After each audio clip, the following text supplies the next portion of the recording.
Hello everyone, welcome to Frame Trap, where everything is made up and the rules don't matter. Another very special episode. We have Ian Hink at the end there rounding it out. I managed to get him all the way to Valencia despite horrendous traffic. He's here. It took 2.5 hours. It took 2.5 hours to get here. He did it for you. For you. He did it for you. And The we viewers. also have another very special guest. First time here, we've got Bloodworth, ready to dish out some HOTTAKE impressions on video games.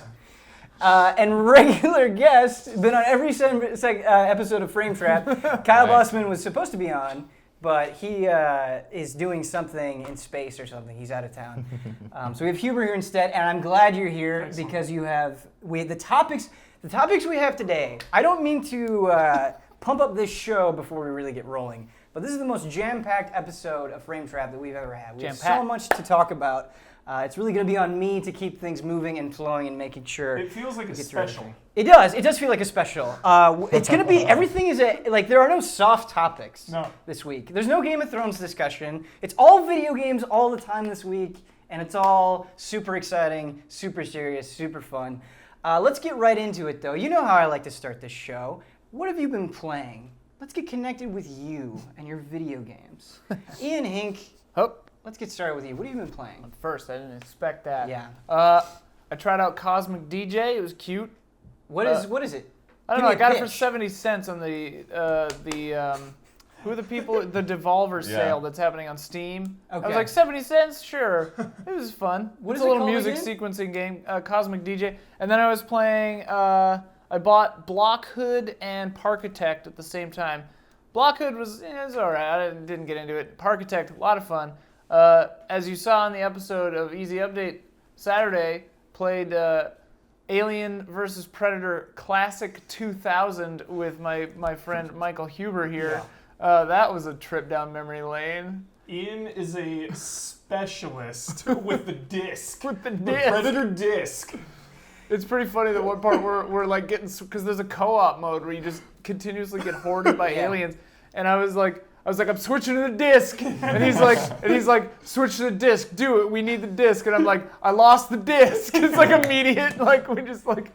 I was actually. Well, I like when you both get burned in the fire. Oh yeah, that was good.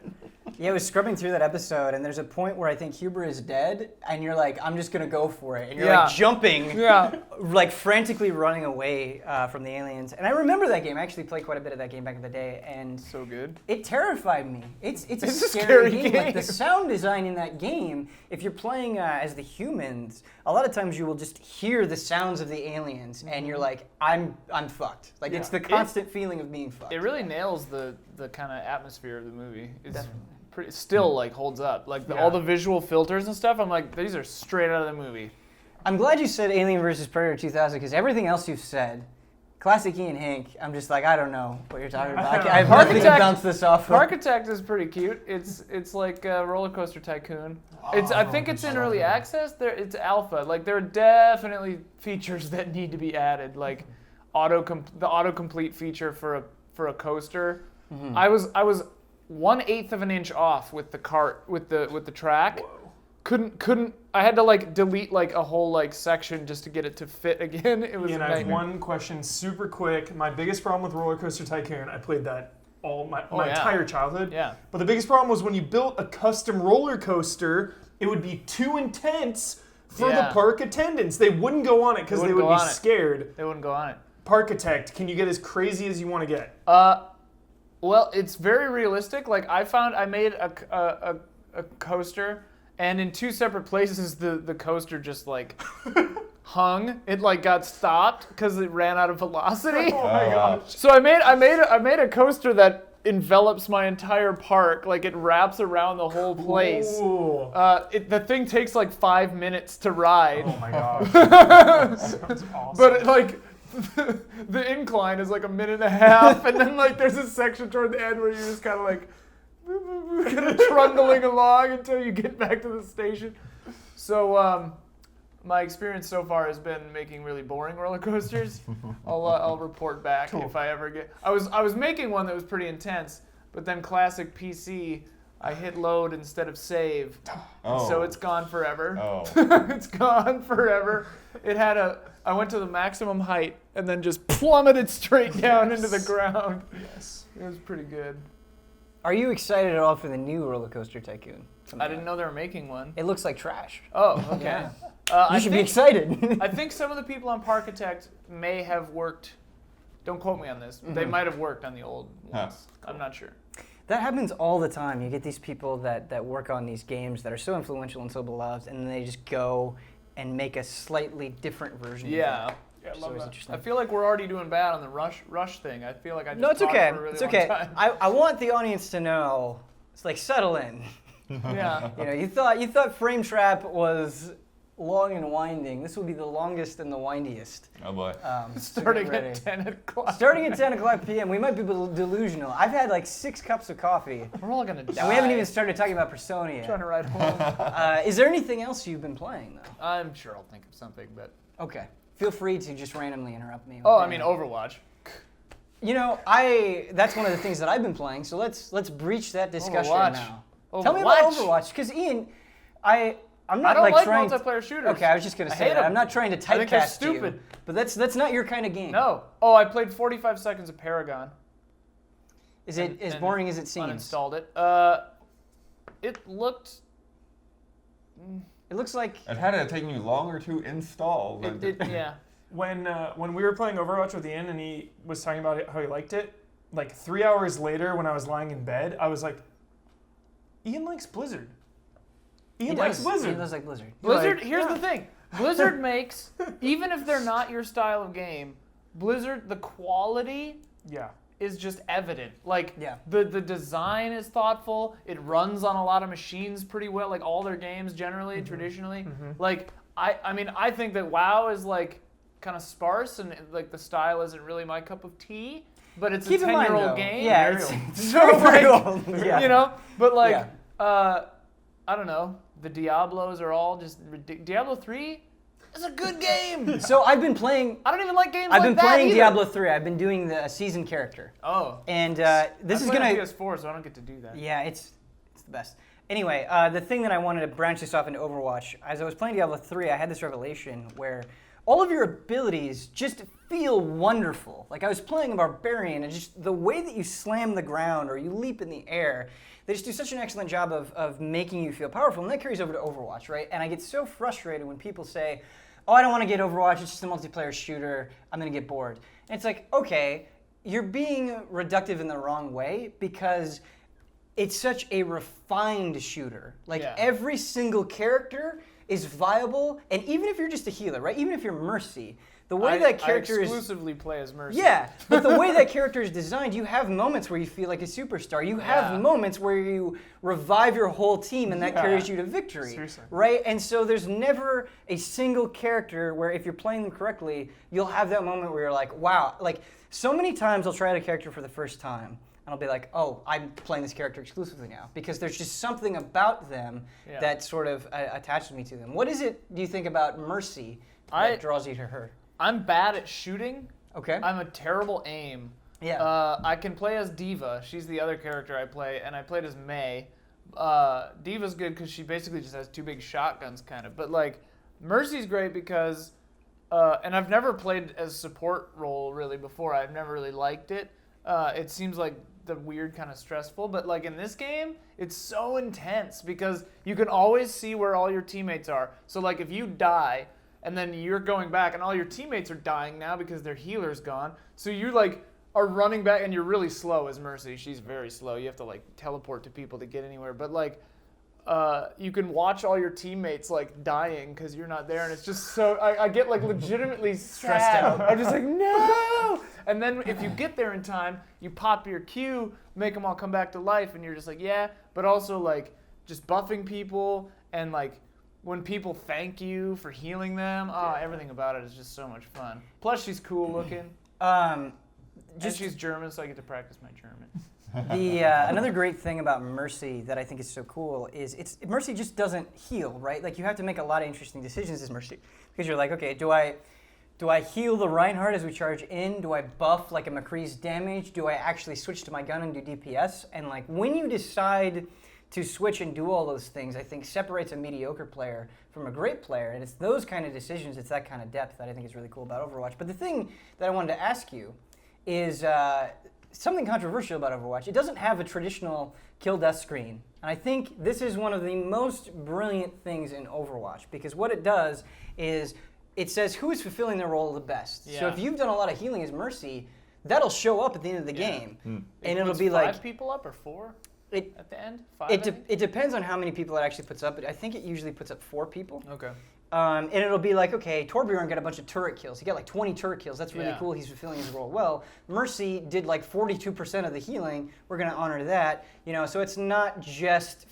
It's encouraging you. It's explicitly telling you, like, hey, this game isn't about just sitting back and racking up kills. And I think it's a really smart, elegant way to do that. And then people can, like, vote you up. Like, there was a game where I lost. My team lost, but I was in the winner's circle or whatever at the end because I'd done so much healing. And then I got an epic upvote because I was the only person on my team that got on the thing or whatever. Right. And it felt like $1 million. Blizzard, man, they want to make everyone feel good. It's like when they got rid of losses in StarCraft. Yeah. They just tell you your wins. You have this many wins. That's it. But do you think it's dumbing it down or watering it down, or do you think it's just kind of distilling the most important information? I think with Overwatch, it's the most important information, for sure. Absolutely. Okay. Yes. So Huber, I want to bounce to you really quick, because you were there with me when we saw Overwatch being unveiled, and our hype was through the roof. We were like, this is perfect. Just release the game. It plays beautifully, all this stuff. Yeah. Now, 2 years later, it's finally coming out. 2 years? Yeah. I mean, approximately. Wait, is it 2 years? No. So it's not quite 2 years, but it is closer to 2 years than you'd think. Anyway, back on my train of thought, there's been a lot of beta. So it's been in closed beta forever. Now we're in open beta. You've seen a lot of Overwatch. It's kind of a known quantity. Has your hype remained consistent? Are you still as excited for that release date as you were before? Maximum hype. The entire time. The entire way. Every time a closed beta or open beta, anytime I use a new hero, anytime I play that game, it's just belief. Just, yep. What is it you think that's affirming that belief the most? Like Ian was saying, just how it plays. It plays so well, and like you were saying too, it's like every Blizzard game. It's on the surface, you can play and have a good time, but there's so much depth and nuance to every single character. The more you dive in, that I just want to get better and just play more. I just want to hook people with Roadhog. That hook I want to just master that. I want to get to a point where I'm just Neo, like looking at the code, just like hook. Just hooking everyone. Have you hooked a Pharah yet? Yes, from the in sky? the air. Out of the air? Yeah. But my favorite is hooking a Bastion, like a hunkered down Bastion. I'll just turn the corner and like, come out of that little nook you're in, and then just the team gets them. Oh, the game's so good. We're gonna move on from Overwatch because there's a lot we're gonna say about it, especially when it gets closer to release. But I think it's safe to say we're all looking forward to it. Ian, is there anything else you've been playing? Anything you've got to get off your chest? Nothing comes to mind at this moment, so I guess not. Thank you. That was clean. Oh, and I did stream Bladerunner, which was amazing. Oh, yeah. A lot of people really enjoyed that stream. Oh yeah, I'm gonna keep streaming that. It's so much fun. People have been buying that game. Really? Yeah, they sent It's worth it. That is to us such a good game. Oh, Bladerunner, and it holds up. It still feels kind of futury. So cool. And like the clue database is like elaborate. You're like, wow, I really have to solve this mystery myself. Like, it's not gonna hold my hand here. You can just go wherever. You have to follow up on your own like hunches. Yeah. Or Ebo Show in the chat just telling you where to go. In all caps. I don't understand that. Sometimes I play games and I'm like, okay, no one in chat is gonna be able to help me. And there's always somebody that's like, you idiot! I've played this game 20 times. Yeah. They weren't being aggro about it. It was actually generally pretty helpful. So a few people in chat were getting annoyed, but I was actually like, thanks. I never would have gone back to that location if you hadn't known that. It's crazy that our chat is like has a knowledgeable about Bladerunner. They're fans of video games. Yeah. Fans of great video games, it sounds like. Daniel Bloodworth. Yeah. I'm excited about this. You have some big games that you've been playing. I'm really looking forward to well, I'm on week 3 of my Link's Awakening playthrough. Yeah. Which, I don't know if I played that game for 15, 16 years, something like that. And it's interesting because it's like you were saying, like I remember a lot of stuff, But then there are other things that are like really basic and obvious that like I just don't remember. And because I'm on the stream, like not taking as much time to like, you know, in those kinds of games, like you tend to be like, oh, I got a new item, let me go over the entire map again and see where else I can use it. And I've been a little bit more like toe the line to like, you know, I wander a little bit, but then somehow I just end up in the next place I'm supposed to be. And so I completely went like way too long without picking up the ocarina, and then I got to like, it's like, oh, I'm supposed to learn a song here. I don't have the ocarina yet. Where is that? It's like I should have had that by now, right? Yeah. And then they're like, oh yeah, it's back in the town. I was like, oh. Okay, so yeah, as soon as I got the bracelet and I could pick up those rocks, I could have gone there. You know, it's funny that you mentioned that because I think I played Link's Awakening last year, and I hadn't played it for like 5 or 6 years before that. And just, I think Link's Awakening specifically, and even A Link to the Past, show you, I'm not going to say evolved, but how much game design has changed. Right. Because so many times I feel like now in adventure games or action games, you know, when you get a new item, they give you specific circumstances under which to use that item. And they're like, okay, this item will be used in this instance only. And so you kind of get like this binary effect of presented with this, use this. And that's not the way Zelda is. Like there are just, like the magic powder, I think is a good example. Right. There's just some crazy shit you could do with that you have to take a different mindset where, you know, you can use these items and go places. Like you might get an item for an area that was like 6 hours ago that you went through. And unless you manually go back and experiment a little bit, you want to uncover that stuff. Yeah, well, or the other way around, because there's like this spot where like there's a jump where it was designed to use the hook shot. And like, well, I can do this with the boots and the feather, right? I can just jump over. And I'm like, no, you have to come back later. And then like 2 seconds later, I actually got the jump. I wasn't supposed to, but I managed to do it. Nice. Yeah, so it's just funny. Oh, and then the other funny thing is I'm playing on the original cartridge, the Game Boy cartridge. Whoa. And so many people have played DX, like they're trying to tell me to go to things that aren't there in the original game. Right. It's like, wait, you're gonna skip that scene. I'm like, what are you even talking about? And then like I go to where they tell me, it's like, and then somebody will correct them. It's like, no, that was only in the DX version. Yeah. Like, okay. Cool. So that's been fun going back through that. I probably have like 1 or 2 more sessions, and I'll have that wrapped up. You've really blown through that game. Yeah, it goes by quicker than you remember. You know, it's kind of the consequence of, you know, in a way, like because of like this perception of value that we have now, like, you know, Super Metroid came out now and like everybody's like, it's only 5 hours. Yeah. You know, like it's a hard situation that we're in nowadays. That's definitely challenging 5 hours though if you've never done it before. Right. Perfect 5 hours. Yeah. Oh god. And then I've just barely like put like 3 or so hours into Banner Saga 2, which I want to get a review out for. Excellent. Cool.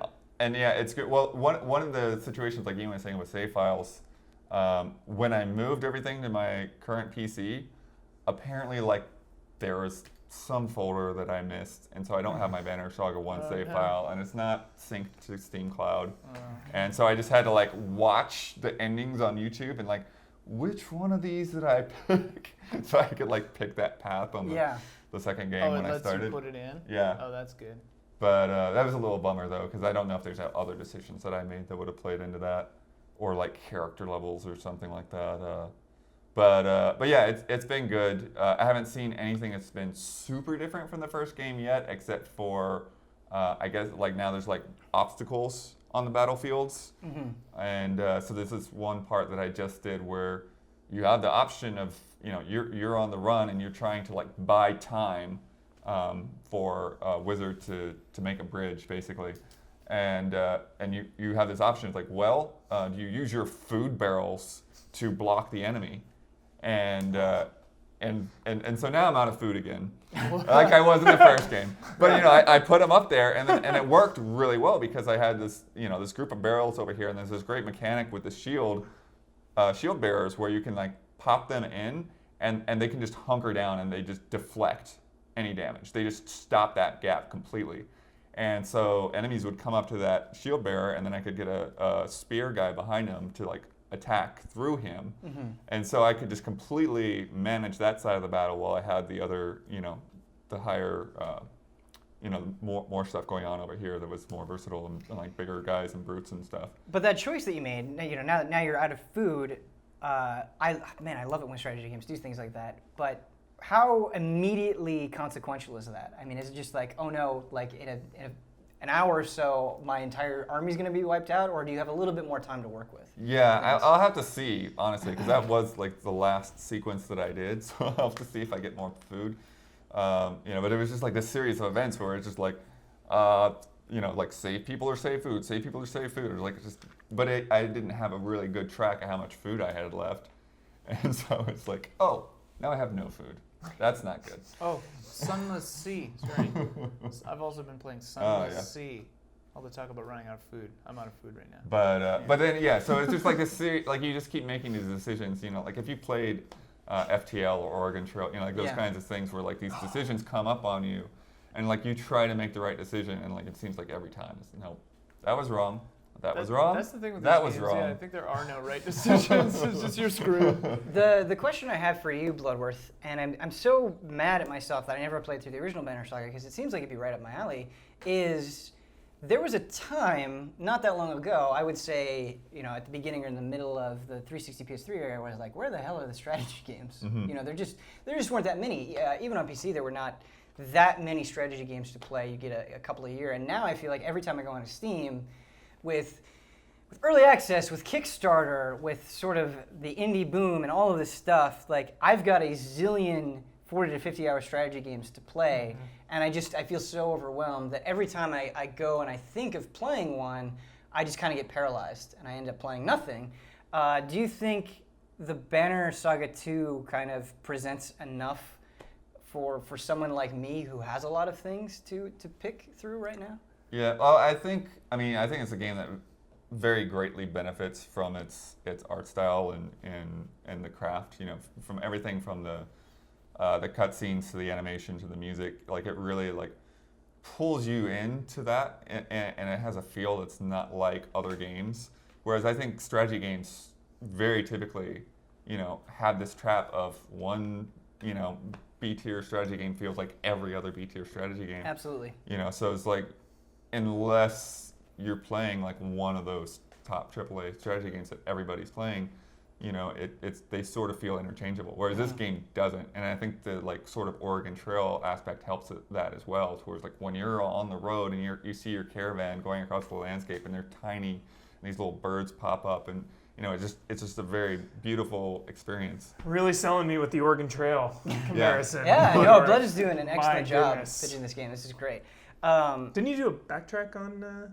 Yeah, I did actually. Yeah. Great. Yep. The first one is incredible music. Yeah, and Austin is actually like he still thinks it's like one of the cooler things that people have done on his work. So that's like a good a little ego boost for me as well. we gotta make a backtrack stretch goal. But Bloodworth, not to cut you off with Banner Saga, but there's another game that you've been playing that I think we all have a lot of words to say about. Yeah, well, it's just a demo, but I think I put more into it than so many games. It's it's not Neo just demo. a demo. Yeah. Yeah, I'm actually surprised that I seem to be the only one of us that's completed it.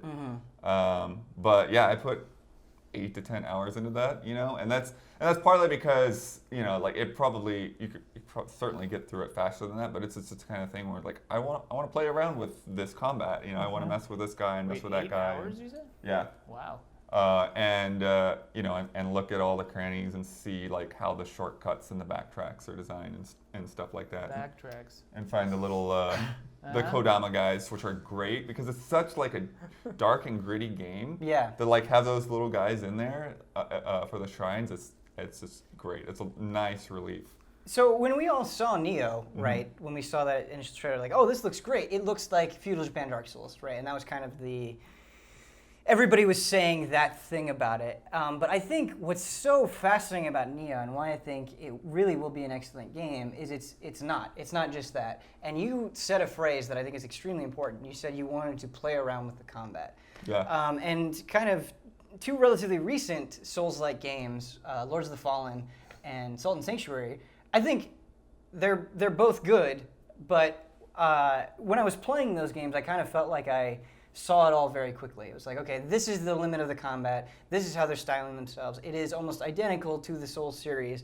Whereas Neo, it has sort of that methodical feel to it, but there's so much to it, right? The layers that it adds, the stances, how your stamina runs out, how you can recover your stamina at the right moment, how vulnerable you are once your stamina runs out. There are so many things layered on, earning new skills, which adds to your combos. Like, it is not just transplanting the Soul Series combat, it's sort of taking that rough base and making something that feels really, really different. I love the pace of it too. Yeah. The pace felt like Onimusha. You know, a lot of people were like, oh, Onimusha Souls, and comparing it to that just because, like, feudal Japan. But playing it felt like I was running around in Onimusha, but yeah, obviously. I also really, really appreciate just how different the 2 levels they gave are. Yeah, absolutely. Yeah, I never saw that one. What did it look like? The other one, it's kind of like a shrine garden kind of thing, like a lot of. Is it daytime or nighttime? It's nighttime, but it's raining. Cool. And there are trees that you can like walk up and across and jump over to other. Cool. And it's like there's like islands and there's water that you can walk through, and there's sort of some, tricks to that, to where you can find different paths to get around some enemies and all of that. There's also these, and again, the enemy design, it's based off of Japanese folklore, like Okami is. A lot of it reminds me of Okami. But like just those things coming to life, and they're these little cyclops children looking things, to where you'll try to hit them, but they'll move just out of the way, and then even if you're guarding, they'll like grab some of I don't know I forget what it's called, the souls out of you, and once they Amrita or something like that. Yeah. So they take their tongue and like get your Amrita Leech you. and leech some of that, and when they have enough, they transform into this big honking muscular thing with like stone fists. Oh man. Yeah, and it's. I'm sad I missed that. Yeah, it's super, super cool. But yeah, again, like just playing around with the different weapons, figuring out which ones you like. The fact that there's, like the drops can be a bit much. Like you're just picking up so many things. That's my one criticism with the game. But once you like, every once in a while, you will get something that's like, oh, this is really cool drop with like an elemental effect on it. A lightning sword or earth hammer or something, and it really. It makes you look for those things more. And I think a lot of people miss too that, when you trade in your extra weapons and stuff at the shrine, there are actually a lot of options in the menu to where you can pretty much like do a lot of that fast in bulk.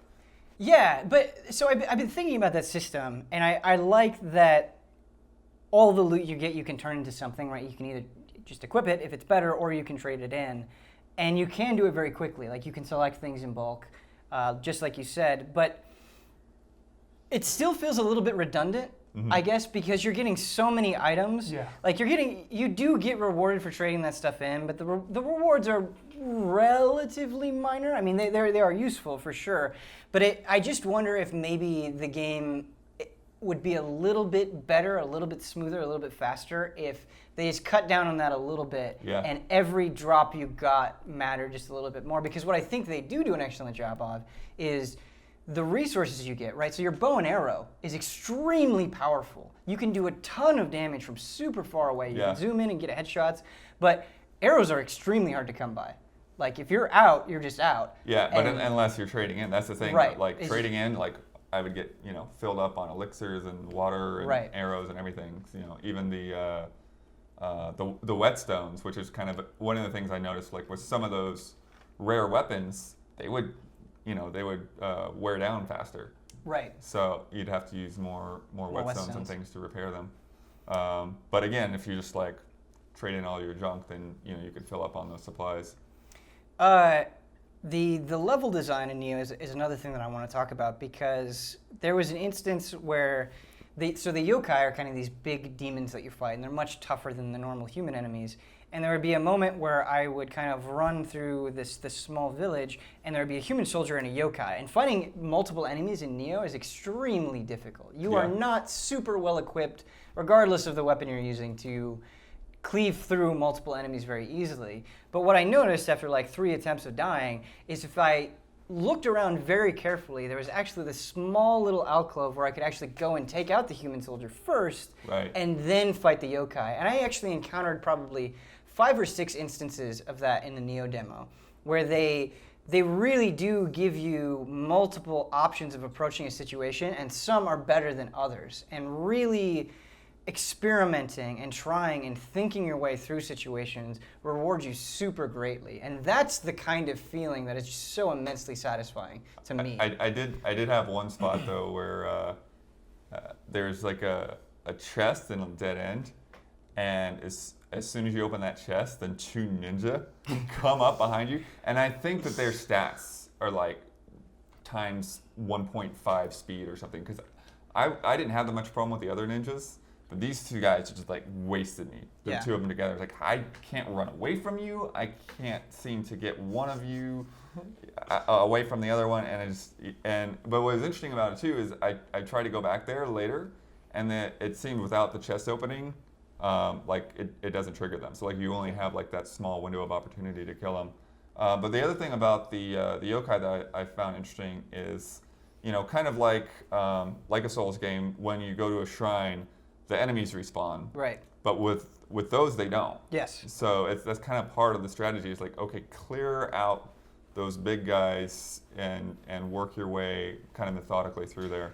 And what's so cool about the yokai is they don't respawn, which is in your advantage, but they don't have the same weaknesses as normal enemies, right? Because a big thing that you can do in Neo is you can see the enemy stamina bar. Yeah. And you can use that information to play into your strategy. So when they're out of stamina, they will give you a huge tell, and you can go up and do an execution move and take advantage of that. But with yokai, you can't. And so I love that trade-off. I love you.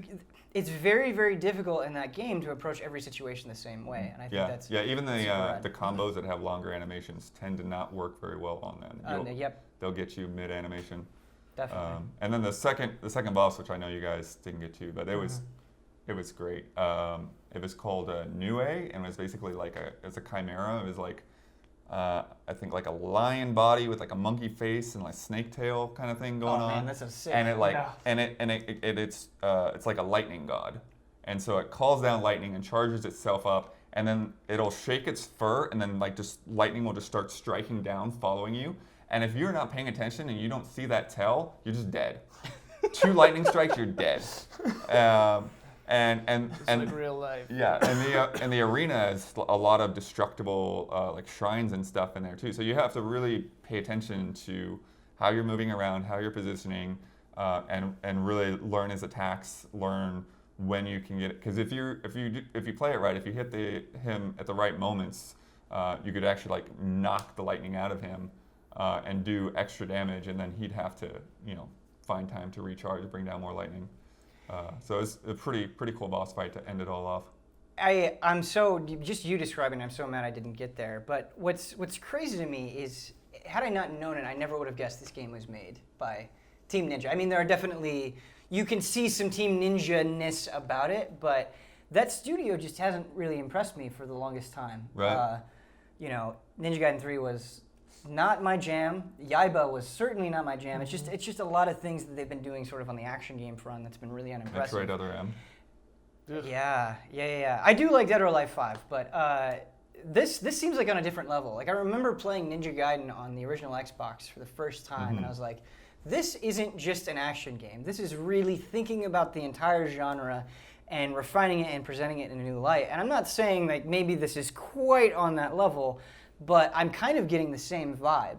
It's taking a look at something and really playing around with it in an exciting way that I think is super cool. Huber, you haven't spoken up much. I know you played the Neo demo. Is there anything else you have to say? You nailed it. Just about approaching things differently. Yeah. I think they're on the way of doing it better than even Dark Souls does. Because Dark Souls, you find your weapon, you find your moves and combos, and you just kind of go in there, There's a couple times when you have to kite enemies and whatnot, and range, maybe find like a little perch and pick people off, but Neo is just... There was something you said, we were talking about Dark Souls 3 before the podcast, and you said, I loved it, but I definitely found that rhythm. I'm used to these games, I'm used to getting through them, and I think maybe the single most exciting thing about Neo is like there are moments in that demo where I just felt terrified. Like I would just look at an enemy, I would be scared because I didn't have that safety net. Yeah. Right? Like it punishes you so severely that it's kind of like playing Demon Souls for the first time, where every single fight is a struggle. Yeah. I think that's so cool. Oh, one other thing I just thought of that I appreciate as well is it does kind of like a Dynasty Warriors type of thing where like you can like unleash the beast, your guardian spirit. But even that, like, it's not as overpowered as you think it's going to be. Right. If you go in there without any kind of thought or strategy, an enemy will just hit you and knock the power out of you. Right. Which I think is great. Yeah.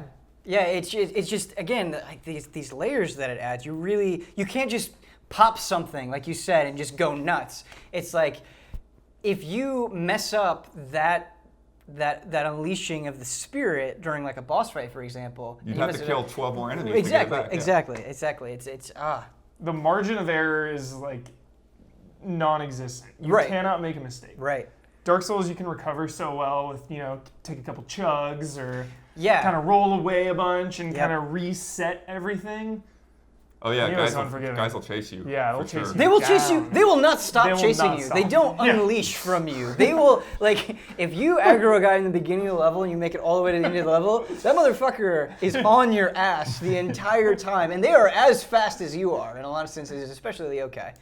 Not to move us along, but we have so much to talk about. Neo is amazing. Definitely a game to watch. I am so thrilled that game is as exciting as it is. But Michael Huber. Yeah. Tons of games. My friend. I'm going to go fast. My lover, my confidant. What have you been playing? Played Resident Evil 6. We finished that on stream. Let's not talk about Resident Evil 6. Not talking about it, no. Resident Evil 2 to watch the taste out. Did a full playthrough. You did it on stream? On stream, yeah. Oh, I missed it. I'm going to go back and watch that. Okay. Yeah, that was a couple weekends ago. Yeah. Severed. Oh, yeah, we got talk Severed. Yes! Oh, my God. I've wanted to play this game so badly. Give me the Severed pitch. Severed... It is so crazy how powerful and intimate such a simple story can be. You wake up immediately and this like weird demon is like, you must save your family. And I'm so invested. Yeah. Immediately. But other games can do that and I'm not. It's just the way it's paced and the art style and the music and everything about it, it just felt like I was entering this world. And that's kind of what it is too, she's kind of entering this world. Right. And I'm on that journey with her and wow. Guacamelee had that same quality, also by Dreamcast Studios, where you are chasing after your lover, right? Yeah. That's kind of your primary motivation, and that's been done a zillion times in video games. But the way they present it, the way they set it up, the art style, exactly, the emotion that they imbue the characters with, really draws you in. And it sounds like this has the same thing. Yeah. So it's like Etrian Odyssey style, like grid dungeon crawler. Done. Yeah. And then encounters the combat is really cool because you swipe enemies, and every enemy has like different ways to kill it. Like there'll be a monster where it can block from like here and here, and it'll constantly shift around. Oh, so you have to like change the way you have to attack it. And then there's another guy that has like a you can only attack his arm, but he'll like defend it a lot. Cool. And then longer strikes do more damage, so you can kind of just nick at something, but it doesn't really do as much as if you really take your time and swipe at them. Does that get tiresome? You definitely can't play in bed. That's for sure. Were you like laying next to your girlfriend? Yeah, and just yeah. Oh, sorry. I had to to wake you up. I had to sit up. I was like, okay, I gotta get in this. Yeah. And then multiple enemies will start attacking, so you can be attacked from 4 different sides, and you have to move around because you'll see when they're about to attack, and you have to parry it. So an enemy will wind up for an attack, and then you can parry it away and get some extra damage in. So you're constantly shifting planes or whatever, How do you shift with the D-pad? The D-pad, yeah. So D-pad and swiping. It sounds like they do an excellent job of really keeping you on your toes the entire game. Yeah. And then, so then you get your severed like super move when you do enough damage in each attack and don't get hit. So you charge that up, and then when you kill something in that state, it'll slow down and you'll have time to like cut their limbs off, and that'll give you resources to level up. That sounds badass. So it's really, it's a super, super important and pretty hard to get. So I liked how meaningful those resources were. And then of course you can level up where you have like more time in that phase, but like right in the beginning, you'll have a chance to sever something and you have like half a second. It's like, oh, you know, you don't get all the resources. Right. So it's pretty intense. And then I got like 4 or 5 hours in, so pretty deep. Just dungeon crawler, kind of like. Does it feel like a long game? I don't think it's going to be long because the level up attribute thing, after 4 or 5 hours, I was like really deep into it, you know? So it seems probably less than 10 hours, I'm guessing. Great game, though. Great game. It's so cool that the game is taking advantage of the Vita hardware in a really neat way, and a lot of the developers haven't, especially like non-first party developers. But at the same time, you know, the Vita is at such a state where we're lucky to get like a Vita game, you know, every 2 or 3 months. And so it's not a port. Right, exactly. So it's such a bummer that this really rad game that seems extremely well made, that you are doing a great job of selling, like, is probably not speaking to the largest audience. Do you think it'll come out on phones or iPads? I don't know. Could you do it on PS4, do you think, with the touchpad? With the touchpad, maybe you could. It's just weird because you're trying to cut very specific. Yeah, it's pretty... Like, I can see it being on a phone if you just put a little D-pad in the corner or something. I don't know what the deal is with Sony. Or if you tilt the phone or something. I mean, I assume Sony has at least a period of, like a holdout period. Yeah. Besides Severed, what has been keeping you busy? Severed, finished Dark Souls 3. I know we're gonna have a conversation. We're gonna have a lengthy conversation, but give me. I didn't mention that because I thought it just went without saying. Yeah. Give me a non-spoiler, brief summation of your feelings on Dark Souls 3. It's a lot to ask, I know. Non-hyperbole, objectively, my favorite Souls game. I totally see that. Including Bloodborne? Including Bloodborne, yeah. Yeah. That's interesting because I've been hearing a lot of like a lot of people that. A lot of people have come out and said that they prefer Bloodborne, but I honestly think I prefer Dark Souls 3 as well. The design makes Bloodborne look so linear and so basic. Yeah, like Bloodborne looks basic objectively when you compare it to Dark Souls 3 level design. It is mind-blowing what they have done. The options that you have in Dark Souls 3, I feel like are they nailed it in a way that they didn't with Dark Souls 2, that they didn't with Bloodborne. Like everything you do except sorceries feel really good and which is cool because I never used you hate magic, so this is like your game. My intelligence was like 6. Yeah. If you could, you would like pump that down to 1 and use those points on strength. Yeah. You can if you use Pale Tongues. Oh, I never did that. Cool. Pale Tongues. I love the Pale Tongues. Get rid of that intelligence. Pale Tongues. So you like Dark Souls 3. There will be more, brief advertisement. We're going to be shooting a very long conversation about Dark Souls 3 next week, so look forward to that. We are? And then we are. Promises have been made. Lastly, just more Garden Warfare 2. Garden Warfare 2, the game that keeps on giving. I just keep playing it. Yeah. It's my game. It's my game this year. Garden Warfare. I love it. The game is so easy to write off. It's so delightful. And it's, oh my gosh. There's so much there. There's so much there, and it's just... Wait, did you just say it was your game of the year above Dark Souls 3? No. Oh. I'm just saying it's my game that I just keep playing. I keep coming back to it. You know. It's the kind of game that it just every single time you hop in, you feel good. Yes. Right. Yeah. Even if you're just running around, looking at the environments, like everything is so well done. It just has such a personality to it. Yeah, they added the backyard battle, which is like a single player thing. Yeah. So there's this huge open world space that you can explore as either the zombies or the plants. And then each side has a full on campaign. And when you beat that, some really cool stuff happens. I'm not gonna give it away, but it's super cool. Yeah, it's super cool. Dark Souls and then there's 4. and then of course there's the full on multiplayer. Yeah. So it's just a great game. You know, I've pretty much just been playing single player with the game. I haven't dug too deep into the multiplayer, and it's crazy to me that like that's been enough for me. Yeah. You know, I've just enjoyed going through the missions and unlocking new stuff and kind of expanding the map. That's enough. Like that overworld is so well done. It feels kind of like an old school overworld where you know you slowly collect resources and you'll be like, oh, I want to unlock this thing or I want to do this. And that just doesn't happen very often anymore. That's crazy. I didn't know that game had a campaign at all. Yeah. I thought it was only multiplayer. Yeah. I feel like they do a really poor job of selling those games. Yeah, they kind of just said, because my interpretation before it came out, I was like, okay, it's just a little more. Yeah. But it's way more. Yeah, it's way more. So. It's super well done. Gentlemen, we are moving on to something I am extremely thrilled about. I wish I had a seat belt so I could just click the seatbelt and get ready to go. We're going to be talking about Persona 5, but this isn't just us. Boy. Yeah, buckle up. This isn't just us gushing about it. This isn't just us going over the latest trailer. I have some questions for you all. There are things I want to gauge your thoughts on because I can't wait to hear what you have to say. Yeah, there's a lot to say.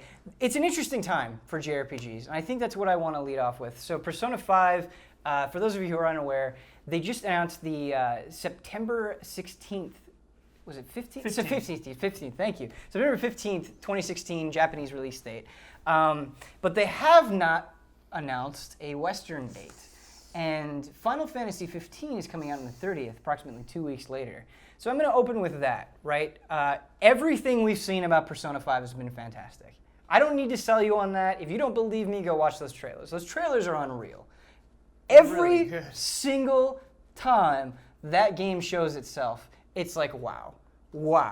This is not just Persona 4 again. This is not just some iteration. There is some crazy things happening in every single trailer. But Final Fantasy 15 has really been impressing people too, right? So we had that Uncovered event where they showed the giant Titan, the flying car, this huge, gorgeous world, these beautiful towns. Do you think that the Japanese release date and Final Fantasy 15 coming out September 30th, do you think this is a big deal? Do you think there's a conflict here? Do you think one of them will suffer? I don't think either of them will suffer, but I think Persona definitely wanted to get out ahead. Because I feel like it's kind of I don't know how big Persona is in Japan. I assume it's super big. But on like a world scale, it's like a David and Goliath kind of, we're Final Fantasy. We are one of the biggest franchises in all of franchises. So I think Persona getting out ahead was a big, smart move. Yeah. Do you think that's why they picked the date that they did, to get out ahead? Do you think that was a conscious decision? Definitely. Okay. Yeah. So that gives people 15 days in Japan to beat it before Final Fantasy 15 which they wouldn't probably. Not even beat it though, just buy it. Right, yeah. So I'm not trying to assert my own fandom here, but I'm just going to give you a hypothetical situation because I think it's an interesting point of discussion. Let's say Persona 5 comes out and it gets extremely high scores. Like let's say it gets a lot of 10s, a lot of 5 out of 5s, a lot of 9s, whatever it gets, just the Metacritic is as hard green as it gets, okay? And then Final Fantasy 15 comes out and it reviews well, but it doesn't review quite as well. Do you think the yellow? 8s, 9, 8s and 9s, let's say. Yeah. I'm not saying this is going to happen. That's probably a likely scenario. Right, but it's not impossible to see, right? You can envision that scenario. Right. Do you think that's a big deal? Do you think the tide will shift? Do you think there will kind of be a new reigning champ of JRPGs, or is that saying too much? I think the Venn diagrams of radars that these games are on overlap, but not in a way that Metacritic score will impact that. Like people who have never heard of Persona 5 are going to continue having never heard of Persona 5. Yes. And regardless of how well it performs, score-wise, It could get 10s, and I think it could be a perfect game, and people would be like, "Persona, what?" Yeah. I don't know. I feel like Persona has kind of built on itself on word of mouth for the most part. Absolutely. Like it keeps doing, and so I think it could. Yeah, I think it could be like one of those things where where Demon's Souls, for instance, had that cult following. Right. But then when Dark Souls came out, everybody was talking about it, and it just got huge. So I think it is possible. I think especially it's possible for people that just aren't as into where 15 is going in terms of the combat. Like more older Final Fantasy fans may find Persona combat more appealing. Turn-based? Yeah. Because but Persona 5 combat looks a little more actiony than 4. Those stealth but parts. it's still turn-based. Yeah. It's still turn-based. It's still right? turn-based, Yeah. but it is not just the typical Persona 3, Persona 4 combat. There definitely seems to be some interesting mechanics. It almost looks like it has a Final Fantasy X like swapping mechanic where you have access to all of your party members, but you can switch between them. It definitely seems much faster. Oh, It looks like you can move around. Yeah, I'm hesitant to say too much because I know nothing for sure. But Bloodworth, to kind of speak to your point, not all that long ago, right? Persona, I would say, was kind of a niche game, but if you look at the latest Persona 5 trailer, right, this is the 4th trailer for this game. It's been up for approximately 24 hours at the time of this recording. It has almost 1 million views. Yeah. For an Atlas game, That's for big. a turn-based anime JRPG, like, if you think about the growth in popularity, right, I think Persona 3 was the breakthrough, but then it got 10 times more popular with Persona 4. And what was crazy about Persona 4, right, is that game came out in 2008, but it doesn't feel like it. Golden. Because I think Persona 4 Golden. Golden and was Golden. huge. But I think Golden was only huge because that word of mouth, it just didn't end. Like, Yeah. the people that became nuts about Persona multiplied in a really crazy fashion, right? Like, you finish played that Persona 4 like a year or two ago. You played Persona 4 a couple of years I ago. still feel like I still miss it. Yeah. I played it on normal difficulty, and I don't have as much time now as I did when I was playing Suikoden and all those, but like, oh man, I feel guilty that I haven't finished it yet because I want to.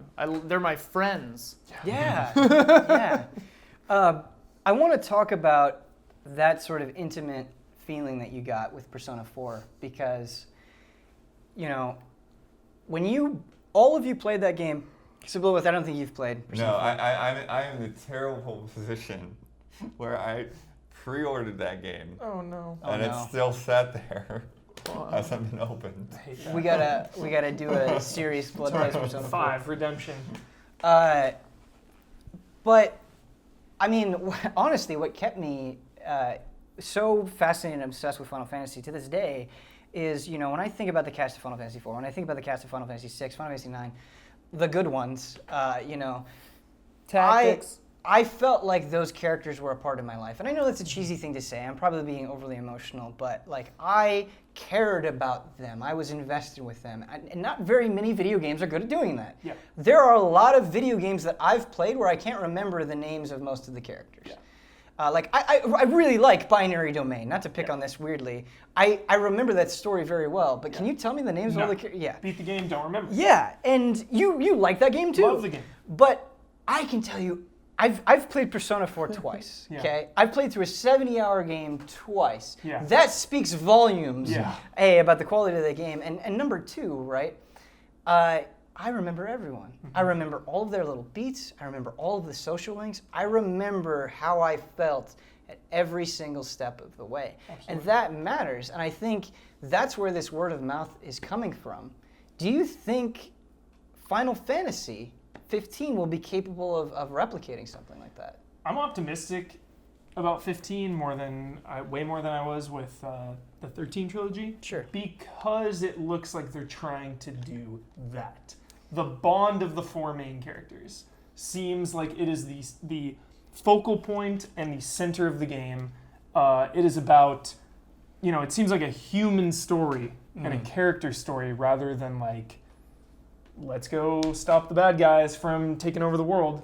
Like, it seems like they are the focus. It seems like it's really going to lean on like the father-son thing. And the father-son, yeah, totally. Because the demo was like almost exclusively about that. The one thing I will say, just from the demo that I played of 15 and what I've seen of Persona, 15, the trouble I have that kind of takes me out of it is I feel like I see the engine. Absolutely. I see That's the really way well it's I was textured, trying to I see figure out the what polygons. my problem was. Like, and it that's just feels perfectly, like yeah. I'm in a set more than in a world, whereas everything in Persona 5 is just, it's that style. It's like you are in that world. Well, and completely. the menus and even the battle like menus and the numbers and stuff, they the feel like thing- they're part of the world. Especially that thing at the end, like when you get all like your battle complete animation. Yeah. So, Can we talk about something real quick that they showed in this fourth trailer that I don't know if you guys caught or not, but probably not. They actually showed the sort of victory screen. That's what I meant. Yeah. And so you got it good. Normally in a victory screen, it's the most boring thing ever. You never think about it, right? You mash through it. You mash through it, and you're like, okay, I got another potion or Phoenix down or whatever I got. In this game, it's fully animated. Your character is moving around and doing things, and bubbles are popping up, and it feels exciting. Mm-hmm. And you're like, I just got like 100 coins. It doesn't matter.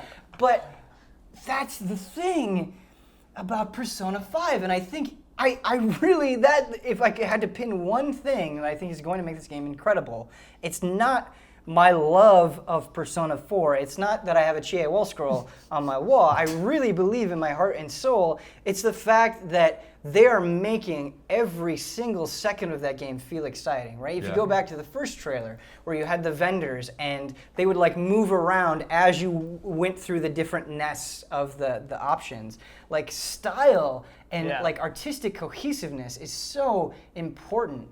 And it's just, Well, there's this rhythm to the animation that's mirrored in a lot of different elements where you have that dash, stop, dash, stop, dash, stop.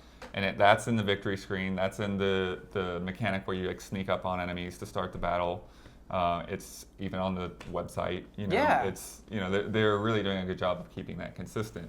I think you said the word I was gonna say, but I think the one word that you could apply to any game that stands the test of time is style. Yeah. Like if you make those choices, if your gameplay, your form, and your function are all married, and like everything matters and everything is thought out and cohesive, and it doesn't like if you hit pause, it doesn't just go to a screen, that says like just white text or whatever, but it has like character and it fits the world, and like every ounce of the game feels like the game, and like all the great games throughout history are like that, I think. Even the anime cutscenes like fit so well when it went from anime to game to anime. It all flows. And they're glorious. Yeah. Oh, I love that shot going into town in a helicopter. It gets me every time. I'm gonna break down. It's like the whole thing of Akira, where it's just like Akira. It's just like, oh my god. Yeah. Sorry. No, you're so right, because I play a lot of JRPGs, and wait, you do? Yeah.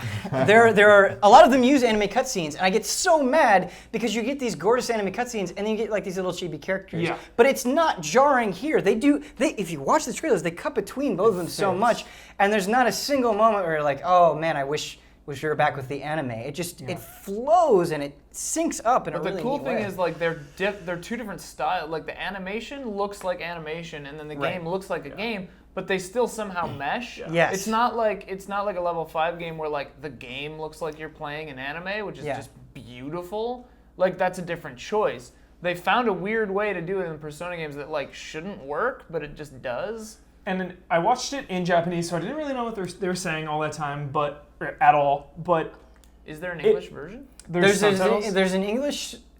I will post it in the description. There's a fan subtitled version. Okay. So there's this vibe of like high stakes. Yes. There's a sense of urgency to the entire tempo of the trailer and to what the characters are doing. They're running around. But it just they're felt like so intense. Still super cool. Yeah. They're super cool. Like in the beginning when they're like, how long have you known about the Shadow World or whatever? Yeah. He just smiles, he's covered in blood. He's just like, he's just like, I know about it. You guys are getting to the next point that I really want to talk about. I want to talk about video game marketing, and it's something I've been thinking about a lot.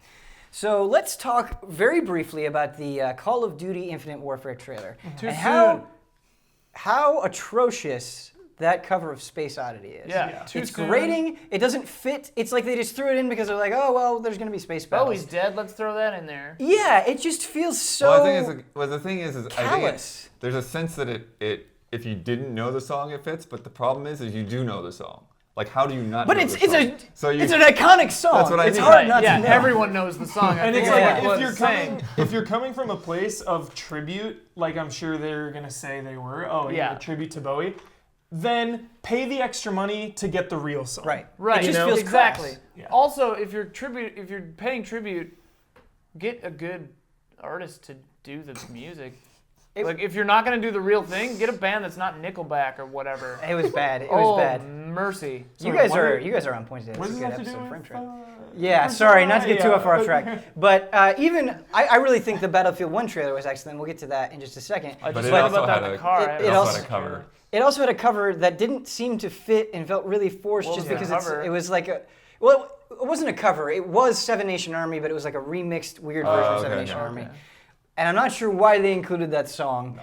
But anyway, the reason... Sometimes juxtaposition pays off, but yeah. The reason why I wanted to talk about it is I feel like there have been, even the Doom trailers, which I have gone on record saying that I really think they're not very good. The Persona trailers have been excellent in every single regard. And what I mean by that is the music, the original music that you're hearing, which I think is a big deal. I love that Original music. they have the balls to be like, no, our soundtrack is good. We don't need a shitty cover of Bo. It is good. It's so excellent. But the other thing is there's nothing filthy about it. It doesn't feel like these trailers were created by marketing people to appeal to the widest audience. I feel like they give you a glimpse of the world. They say the stakes feel high. We're going to show you the emotion of these characters. We're going to cue the music so it builds at just the right point. We're going to show you, like the shots we're going to show you, we're going to reveal a lot, but also not reveal a lot. I realize that the trailer is in Japanese, but I watched it with subtitles, and you just kind of get a vague idea that makes you hungry to know more, but you don't feel like you're spoiled with anything. I watched it without subtitles, and I'm like, I'm jazzed as hell. Yeah. Right. I don't need to know what they're saying to know this is awesome. And it's not just with video games, right? Before this podcast, we were talking about Game of Thrones. If you don't watch Game of Thrones the night it's aired, you will know everything immediately. Oh, yeah. And it's just this culture that we live in now where nothing is exciting. And I feel like, unless this changes in the coming months, the minute I put that Persona 5 disc in, they're going to take me on a ride that I have no idea. Everything is still going to be a surprise despite these 4 trailers coming out. And I think that is an art. I think that's a craft. I think that is doing wonders for the hype of this game. Why can't other people do this? Sorry for my long tirade. Passion. Vibes. Well, no, it's crazy because Kojima with Metal Gear Solid 4 was incredible. You're right. That, You're right. He did not spoil anything. There was so much thought. No, trust me, Bloodworth. Don't even question this. Moses? Was not shown in the trailer before the game launched. It was after launch. Trailers came out after the game launched. Shadow Moses was not revealed prior to Metal Gear Solid 4. It sounds like lunch. Yeah. Maybe it's just because I'm so hungry. I don't know. I remember that being a big deal when it was revealed. But you think about the Metal Gear Solid 5 trailers. That's what I was gonna say. Was Metal Gear Solid 5? They showed a cutscene from the entire game, right? Bits and pieces from all the way up from the beginning to the very end. I wonder. Knowing what we know now, I kind of feel like he was doing that intentionally. Yeah, he was. To just be like, here's the good stuff, don't buy it. Yeah. Like screw Konami. Like, I don't know. Maybe I don't know. That's conjectural. I'm going to ask a very loaded question. That's not a very good question, but I think you guys are intelligent enough to run with it and take it into fun places. We're obviously excited about Persona 5. We're obviously all going to play it. We believe in this game in a way that I don't think we believe in very many games so strongly. Do you think, just ignore Final Fantasy 15 for just a second, just take Persona 5 on its own. Way ahead of you. Do you think Persona 5 has the capacity to strengthen the JRPG genre as a whole, revitalize it? And I'm not saying it needs to be revitalized, but do you think this is the start of something greater? Do you think this is potentially a Final Fantasy VII moment for the series? Right? Because I think it, like, I don't know, like, to me, it's having only played 60% or, I don't know, 40% of 4 and intending to finish it. But I love that game, and, like, the vibes and the feel of it are so good. But, like, it seems like it's staying true to that feeling. Absolutely. Like, I anticipate, like, living with a cool uncle or something and, like, having, like, cool relationships or, you know, whatever, or an aunt or whoever, you know. And, like, I think that it's staying true to the vibes, and I think it falls in line with my sensibilities because the Persona games feel like the cool indie movie that's like just dripping with style, you know, like where it's like it's making the choice and it's going with it, and then people tell you like, yeah, hey, 7 Psychopaths, actually a pretty cool movie, or you know, whatever, and then you're just like, no way, and then you watch it and you're like, oh yeah, this thing just stuck to its guns and is a fun little thing, you know, and like I think the problem I have, like sort of like what he was saying is about Final Fantasy 15. I mean, this is a drastic thing, but like I'm thinking about games like Call of Duty, and like Final Fantasy 15 almost feels like a Call of Duty JRPG. Like, what do that's you mean harsh. by that? It's like it's just like big budget. It has that gloss on it, right? Mm-hmm. But like the choice is we're making this game look graphically good, and we want to have the gameplay be there. And I do think that this one will have a more accessible story, and I'm excited for 15. Like, and I didn't play 13 because it seemed just it's trash. Inaccessible. But like, whereas Persona 5, like, it's making all the choices, and it's like, hey, we know that we ooze cool, and you're either on board or you're not. Mm-hmm. And like, we know that you're gonna get on board if your friends get on board. Like, word of mouth is the way that they know this is gonna go. They're just like, we're just gonna be here and be cool, and you know what? We'll be all right. Like, we don't need your money. Whereas 15 is like, it feels like they're trying to prove something. Like, we can get it back. We can do it again. You know, it's like it feels thirsty. It's like Eddie Redmayne, like, trying to win that Oscar, you know? Like, I love when you said this. But it's just like, it feels thirsty. And like, Persona 5 doesn't need to drink. Yeah. Yeah, I agree. It oozes cool. It drinks its own cool. I can't remember. I don't. The last game that seems so confident. No, yeah. Wrong with Did that answer it? I don't know. Yeah, in its own way, absolutely. I'm scared. What are you scared of? I'm scared. I'm scared that it's gonna be a 10. Not a real. Like, I'm scared it's gonna be incredible. A 5-star Easy Allies. Review. And people will dismiss it. I'm really scared. I think. What do you think the type of person will be that dismiss it? Where do you think they're coming from? The majority. I think it is a somewhat alienating game. It's the Japanese style, the anime. You know, if you're not into anime, you're out. If you're not into like methodical turn-based games, like a lot of like a slow-paced game, you're out. I'm just scared. I'm nervous. It seems like they paced it up from the trailers. I don't know. I'm just scared because like people, someone that has no idea anything about JRPGs, they've never played a Final Fantasy, they've never played a Persona. Final Fantasy 15 has that legacy where I feel like someone could comfortably go into a store and, Final Fantasy 15, I never played one of those, this is the time, let's go. Right. Whereas Persona 5, they're gonna be like, huh? What? Yeah. I'm scared it won't sell in America. Here's my thing, like I think of Persona 5 the way I think about like a Jim Jarmusch movie, like Only Lovers Left Alive, right? Mm-hmm. Perfect movie, amazing movie, just amazingly cool, super good movie. Most people who aren't don't have their finger on that pulse just haven't heard of it. Like even P.T. Anderson movies, they don't make anything. But that's like okay, because that's just not the pool that it's trying to swim in. Yeah. You know? Final Fantasy 15 is like Prometheus or something, where it's like a niche sci-fi movie, right? That is really interesting. But it's for everyone. You know, it's like you know, whoever, person X who like doesn't always go to sci-fi, but like, hey, why not? But it's The Martian. Yeah. But it's The Martian. It's not even Interstellar. Interstellar was a little heady, but like, yeah, it's The Martian. But Persona needs to make money. It needs. I think it will. But that's the thing. I don't think that they do as much. Like, I think that Atlas has been very smart. Yeah. All the way through about how much do our games cost and how much will they sell. I think they have a really honed in on their audience, and so I don't have any worries about Persona 5 selling enough. Yeah. Whereas I think Final Fantasy 15 is it's like, this has to sell because we spent this needs to so sell much 20 money million on copies. this. We've got to market it out onto everything we can. Yeah. We got to make sure we get those deep what is in there?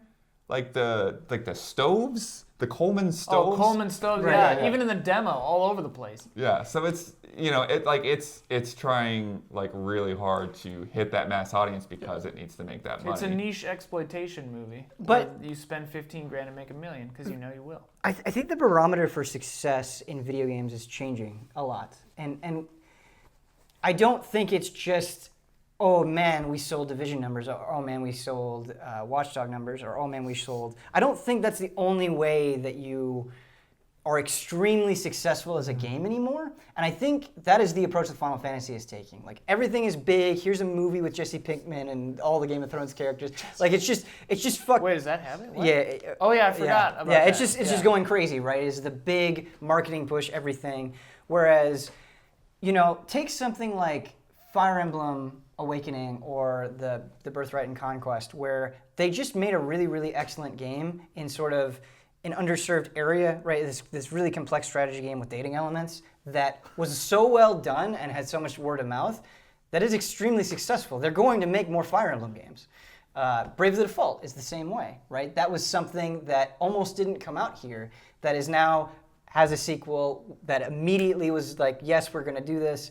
And I think that's the thing with Persona as well, whereas it may not have that big burst of success that Final Fantasy has. It may not get those storylines where it's, oh man, it's bigger than Avatar. It may not get that headline, right? But it's got legs. Yeah. And if Persona 3 was a hit relatively, and Persona 4 was a bigger hit, and Persona 5 is a bigger hit, I think that gradual momentum might actually mean even more than whatever headlines Final Fantasy generates on its first day. It's like, I think that Atlas knows that for sure. Yeah, absolutely. And I think they're extremely smart. That's why I think maybe they're not worried about coming out, because they know that everyone's going to get Final Fantasy 15, and this is maybe a harsh thing, but they're going to get Final Fantasy 15, either beat it or be done with it in a month. Yeah. And then they're not going to play it ever again. But then 5 will keep going, and people will tell their friends. I feel like we're being super harsh on 15. No, I'm excited for 15. It's just I'm more excited for 5. Well. I want to curve some angry emails and comments. I am thrilled about Final Fantasy 15. I think it looks fantastic. Yeah. But I think it's important to have these conversations. I think it's important to compare and contrast. And they're approaching it at such a different angle. 15 is like winning a lump sum lottery. Yeah. And 5 is like winning the $5,000 a month lottery. Structured. Where you're just like, hey, all right, I'm set. I mean, for Atlas and Square. And I guess the players too. I love you guys so much. I have a lot more to say about Persona 5. I could talk about it all day. There are elements shocked that I wanted to talk about that we didn't bring up. But it's time for our HOTTAKE! We're talking about Nintendo and something that wasn't brought up on the Easy Allies podcast, and I don't want to steal Kyle's thunder, but steal it. Nintendo, I think, is being a bigger, dumber elephant than they've been in a while. And they came out and said that the NX isn't coming out until March of next year. They said that Zelda is going to be their focus at E3. Well, now they're coming out and saying that they're not going to have a Direct at all. Really? That is insane. Yeah. They're just not going to do anything at E3. Well, they're going to stream the game. They're going to have Treehouse streaming the game, Zelda, and then that's it. That's what they're going to do to the public. And then people that come to the booth will play the game. They've done Directs since Iwata died, right? They've done a couple, yeah. Okay, so that's not it. I had a revelation today, and maybe this comparison isn't super on point, but I want to gauge your guys' thoughts on it and maybe spring the conversation forward. I think about Sony, okay, and I think about Sony before the PlayStation 4 came out, and they got humbled during the 360 generation. Whichever side of the fence you come out on, I think Sony's arrogance during the PS3 generation definitely cost them. They had to play catch up. They had to gradually improve over time. And when the PS4 was coming out, they fought tooth and nail. They really got in your face and made you believe in the PlayStation 4. At least they made a lot of people believe in the PlayStation 4. And they felt hungry, whereas Microsoft maybe felt a little arrogant. I think that's what you need to sell people on a console these days. Nintendo, I now have put in the category of Half-Life 3. That's a bad category to be where in. I do not care about anything that they do until I'm holding it in my hands, period. Nintendo's off my mind. It's off my radar. They've burned me too many times over the years where I sleep better now, just not thinking about them, not worrying about them. So be it. You do what you gotta do, Nintendo. When you hit me with a game, I'll be there day one. Until then, you don't exist. But is that really? I like to literally think of you like trying to go to sleep at night and you just can't because you're thinking about Nintendo. You're like, ah. But hold on a second. I want to talk about this a little bit. That doesn't sound that bad, right? That doesn't sound like a bad way to live your life with anything. Where you just get this thing in your hand, you love it day one. You said you're going to be there day one. That's like the best thing to do. Yeah. So like forgetting about a TV show and then takes being a while like, to get oh there. right, the whole season's there. Is that a criticism of Nintendo? I don't know. No. Okay. Like with Half-Life 3, I guess I'm just at the point of acceptance that they're going to constantly let me down and not really do what I want them to do.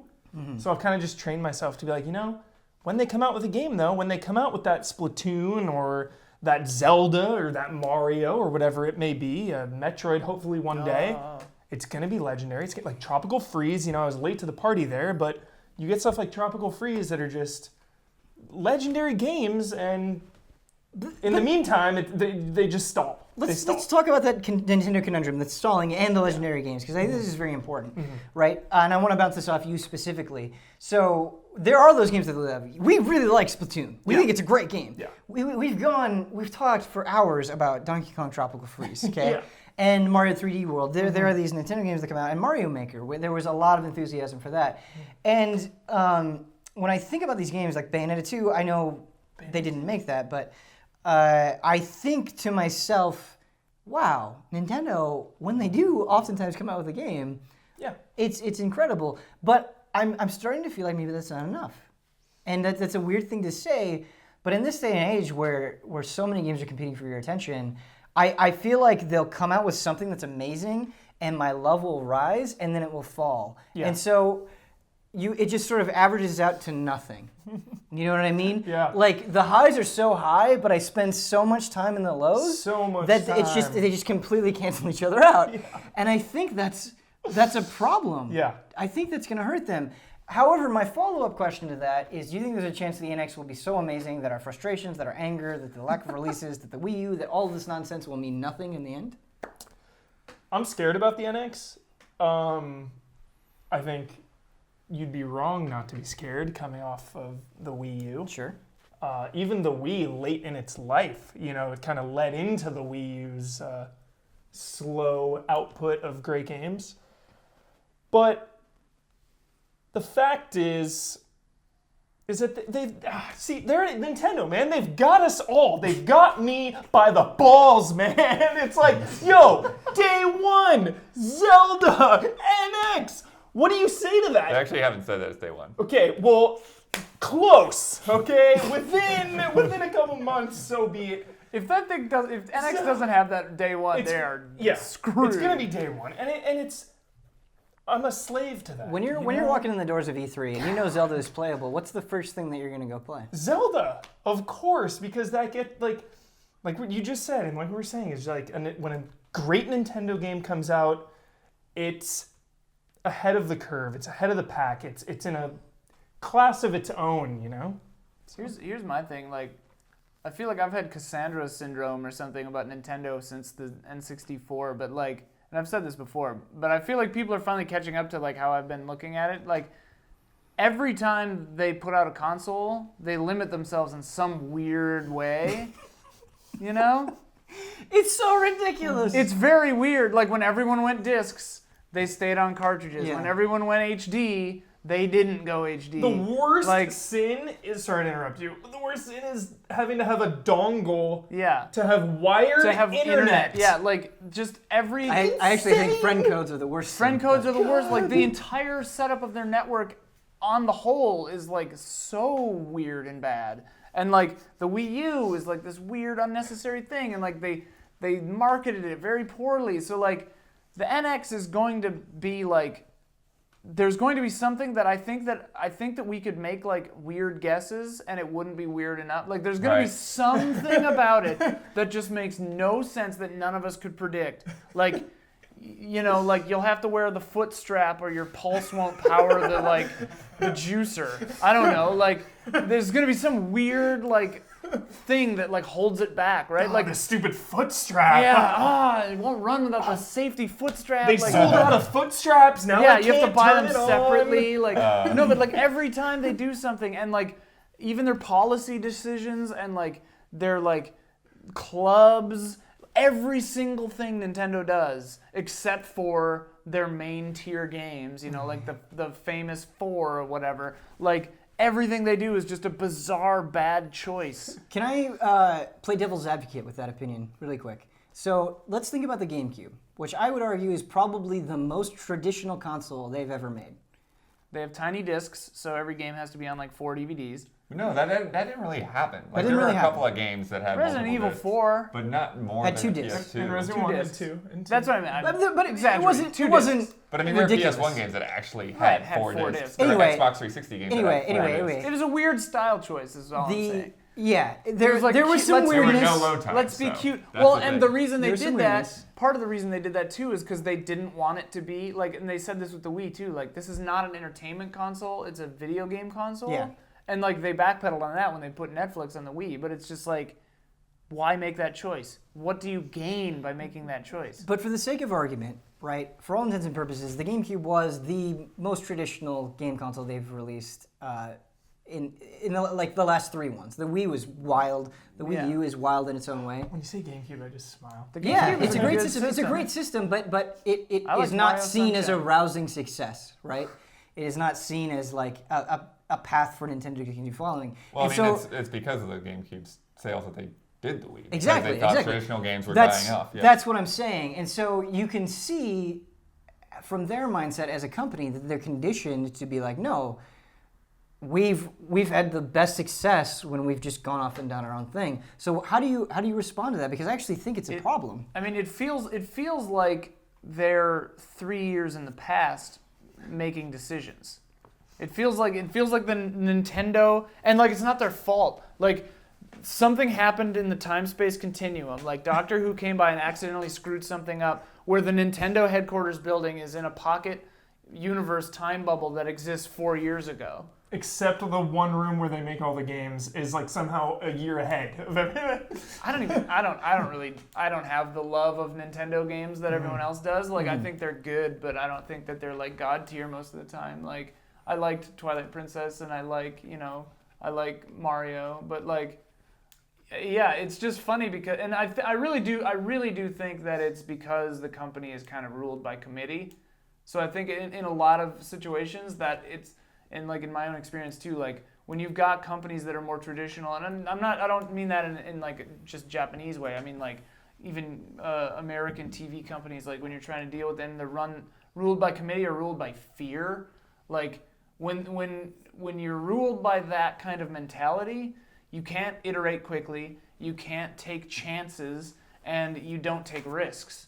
And when you don't take risks, you don't have surprise hits, you know? Like Splatoon is like an amazing, weird like fluke because it's like kind of out there and it paid off. I think the thing that's difficult for Nintendo to remember about Nintendo, and I'm guilty of this myself, Ian, and I want to challenge you on something, is there.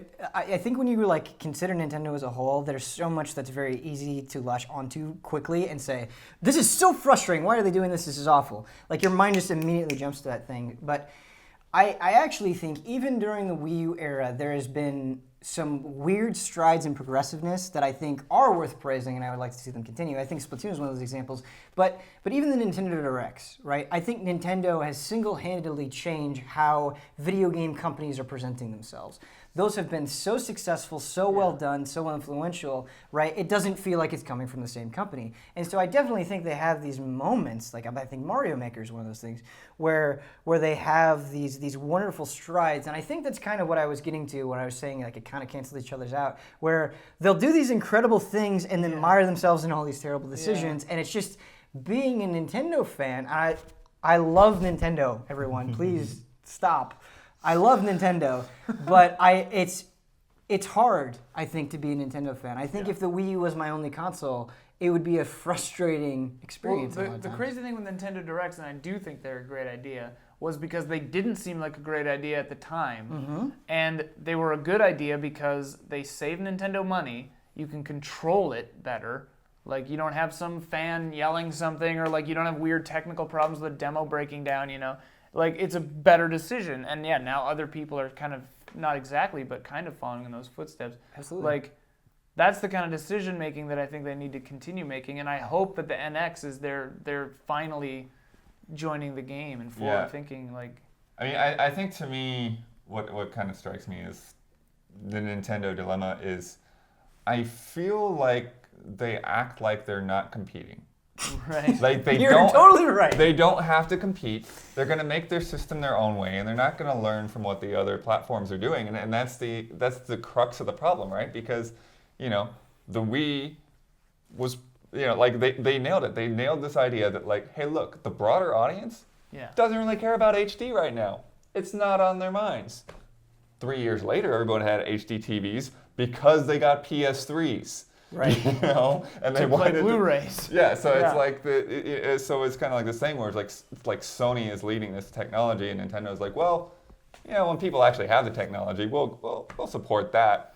3 years later. Right. So it's this strange conundrum, and I think it's sort of the similar thing with you know, with the discs. It's like they looked at the pros and cons versus discs, and it's like, well, why would people sit through a loading screen for 30 seconds or a minute or whatever? But as we see now, it's like people are waiting 45 minutes to 2 hours for their stupid game to install.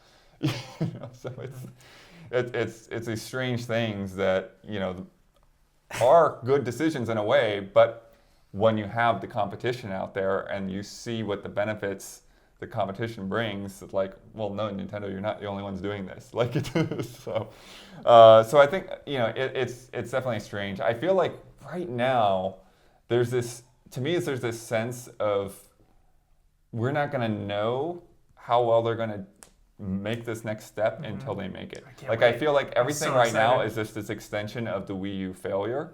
Yeah. But the longer that extension goes on, the worse I think the consequences.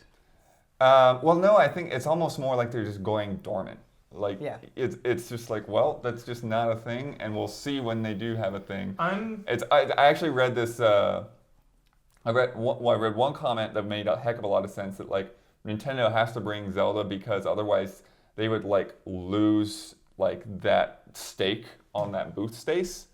And so if they want to have it the next year, then they need to have it this year. Actually have stuff to show. That makes a lot of sense. Yeah. That does make sense. Salient content. And the other thing, I read an article going back to installing games, as to this weird rumor going around that like it'll be cartridge based again, which just seems so stupid. That would be amazing. But the thing is, when you look, and it would be stupid. But here's the thing. When you look at like what discs hold and how slow discs spin and all this stuff, and you compare it to like where flash memory is heading, it almost starts to make sense. Like, oh, maybe we do need cartridges. The 3DS is cartridge based if you think about it. Like, it's a solid state. Yeah, maybe like, that is what the next step is. What it should be is just SD cards. Because that's the whole reason, you know, like Microsoft is trying to go digital and make the discs a delivery system, because like, man, we just need this on the hard drive for it to be fast enough. Dude, if it's SD cards, that'd actually be pretty amazing. You could fit way more on it. And that would make more sense for the handheld and if it's console. Combo, oh my god. If the NX should use SD cards, that's genius. I said it was stupid, but you guys immediately made me feel like an idiot for saying it.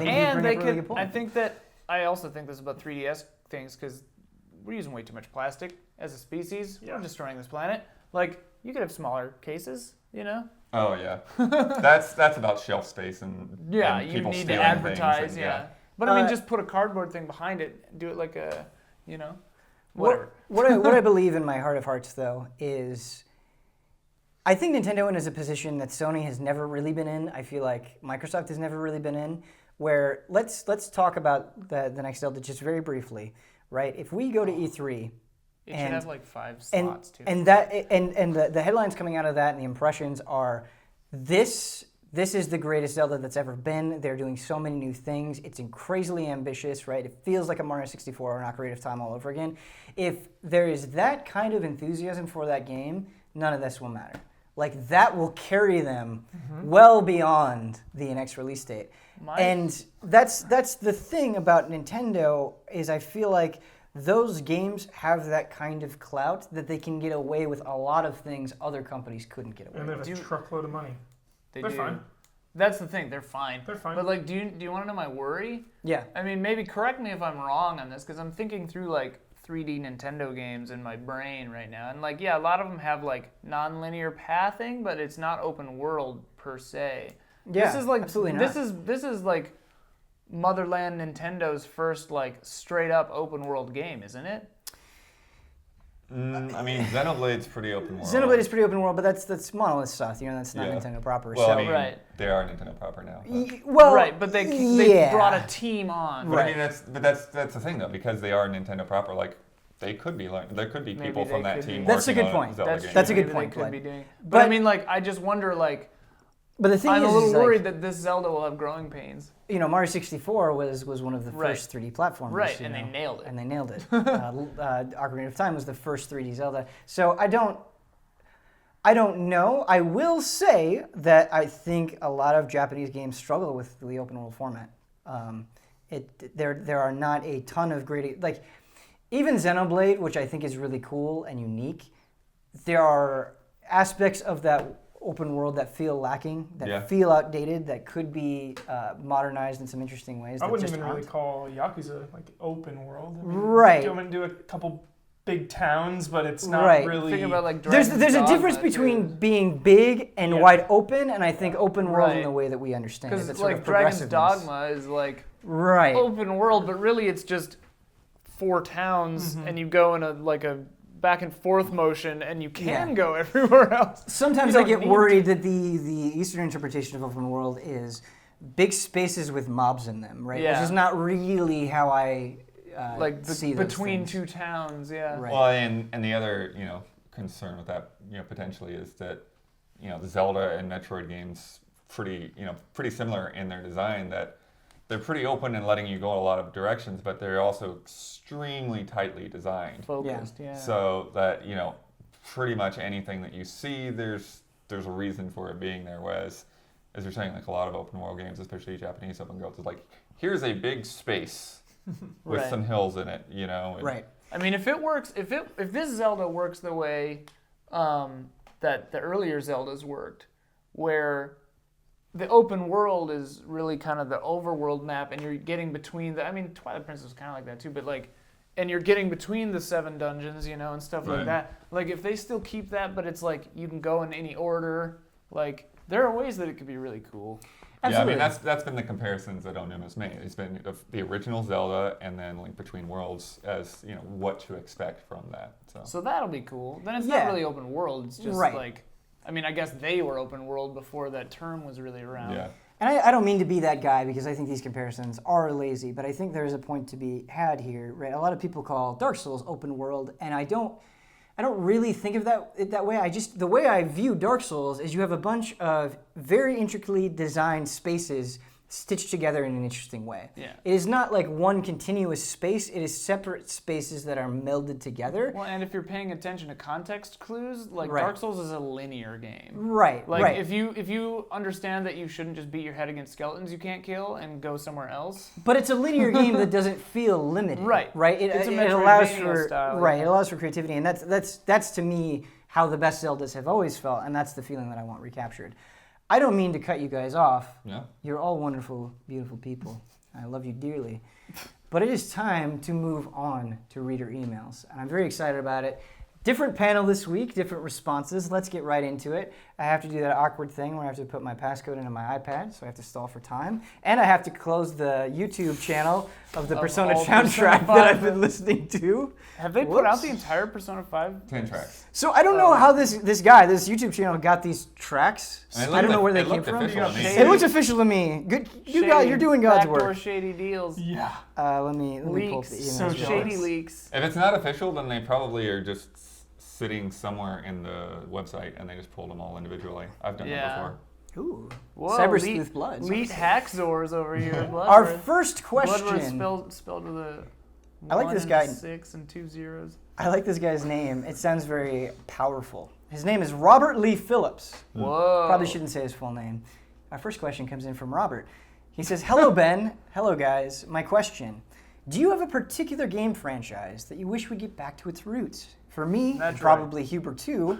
It's Resident Evil. Oh, yeah. Although I really like Resident Evil 4 and its game mechanics, I would absolutely love a classic Resident Evil with tank controls, fixed camera angles, and item management, because for me those aspects are just as important as lore, story, and characters. My soulmate. You guys are great, and I'm really glad you're back in action. Greetings from Germany. So I don't need to say he said it for me. Blood, is there a game that you would like to see get back to? Oh, I'm trying to think. I haven't got something off the top of my head just yet. So yeah, I don't really know. It's kind of a tough question. I mean, Metroid was the first one that came to my mind, then him talking about, Silent Hill. That was going to be my Silent answer. Hill, You yeah, took the yeah. words right out of my mouth. Yeah. Like, There was hope, but it was almost too scary for Right. baby Ian. it's at this weird point with Silent Hill where they had really amazing, awesome ideas that they could have built on that they killed, that now I just want a straight up Silent Hill game, you know what I mean? Like fixed camera angles and everything. That's kind of where I'm at. Another thing that I'm curious to see what you guys think, because I don't think you have the same affinity for this series as I do, but Dragon Age. I think Dragon Age Origins is still the best one in that series, and I think it's the most sort of traditional CRPG game. It's a hell of a game. It is a hell of a game, and I think... What happened with 2? Yeah, and What two, happened there, and man? even with Inquisition, like it's a good game, but I feel like that series is kind of meandering in a way that I'm not really into. Yeah, I'd it like to should see be them like get back Elder to- Scrolls level, and I feel like it's kind of just... Right. Well, because it was. I feel like Yeah. Dragon Age Origins came out and they're like, whoa, this is a big deal. It's like Yeah. a fantasy Mass Effect. And I just don't think it has the same clout I anymore. think that's its weakness, honestly, is that it's a fantasy Mass Effect, Because it But- felt like it Yeah. was just a reskin to me. I mean, I know they're different, but I think the story and the characters and the combat were all strong enough, though, that it Yeah. it withstood that comparison. to be fair, I only played like 6 hours of Origins. There you go. So There you go. Our next question, longtime fan, from Brian. He says, "Hey guys, Brian, I hope you're all well. So a little over a week ago, I had what I would probably call my happiest/proudest moment ever while gaming. It didn't come from a scripted moment, but rather through something I had achieved myself. You know that feeling when you beat a boss that was giving you trouble in Dark Souls? This felt like that multiplied by 100. Whoa. It was a genuine stand-up and scream moment, a punch in the air and bang the desk so hard you hurt your hand moment." I love his description here. "If there's ever a time I almost flipped a table, this was probably it. Hell, there may have been embarrassing celebratory dancing, who can say? I wish he would have said the moment. I but really that's want to know okay. what the Yeah, moment I really was. do know what the Yeah, moment what the heck? Oh, it's too bad. I So really hope anyway, it's something like We don't know the moment. we don't know the moment. We don't know the moment. We don't know the moment. Probably like a good dating sim. Let's hope it's game. Hyperlight Drifter. Yeah, I'm So really trying to anyway, think of this got me following my- curious if you guys ever had a moment like this whilst gaming, and what was it? Or maybe a better way of putting it would be, what would be your happiest/proudest moment while playing a game? These are tough questions to That's answer a on the tough spot. question. I gotta yeah.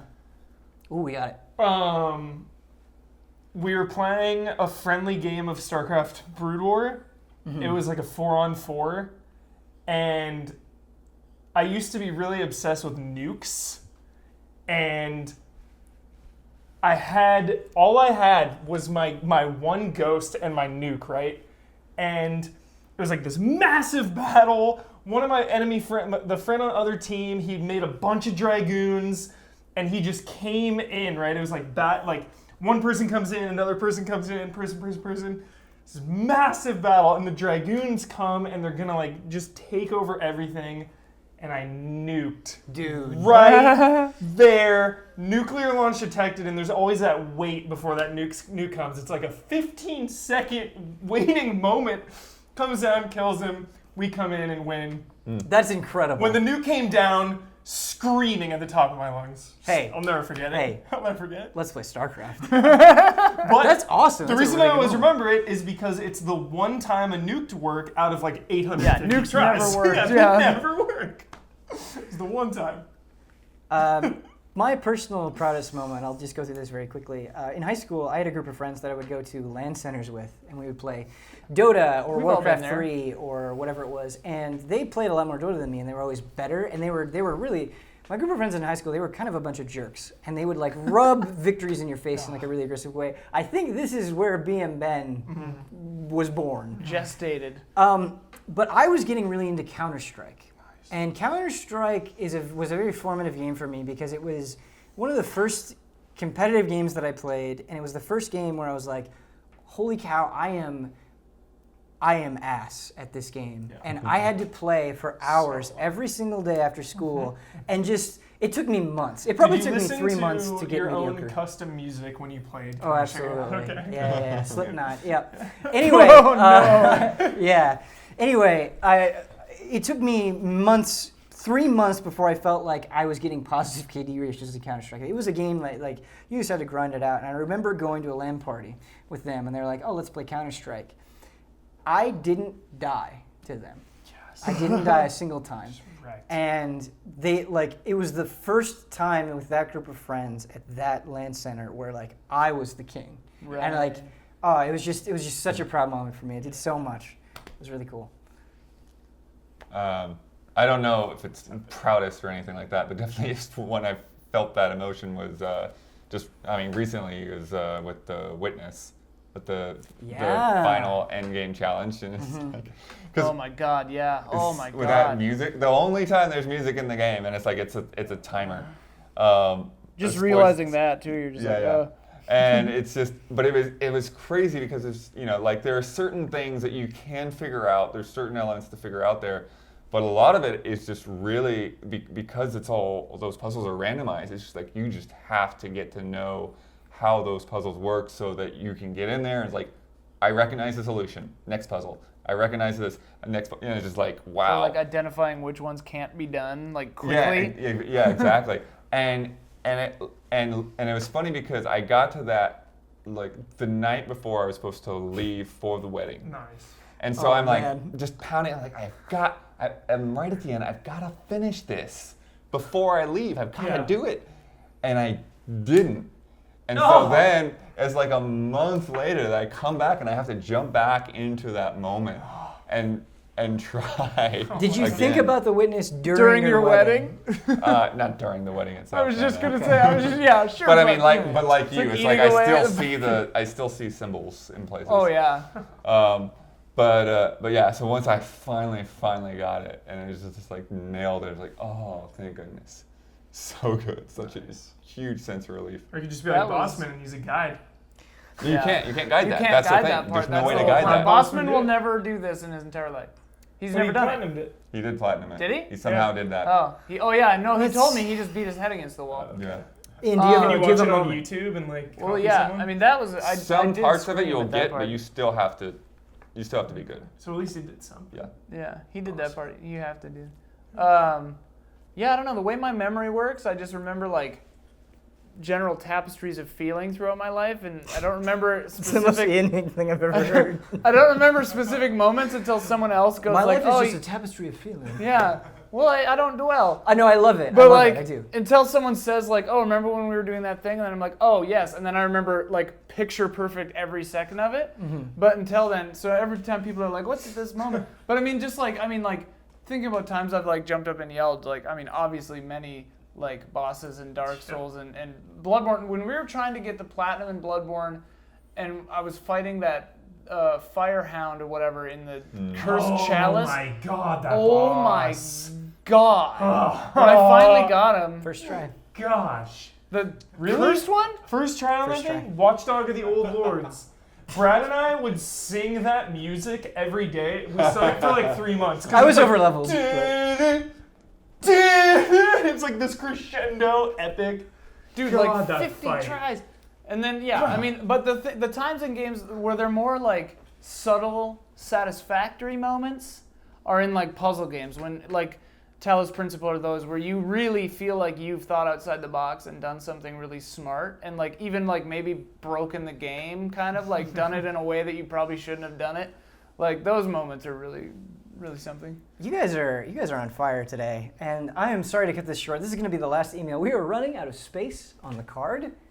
I want you to know where we're coming from. I want to be straightforward and honest with you. So we kind of have to cut this a little bit short. So this is going to be our last email.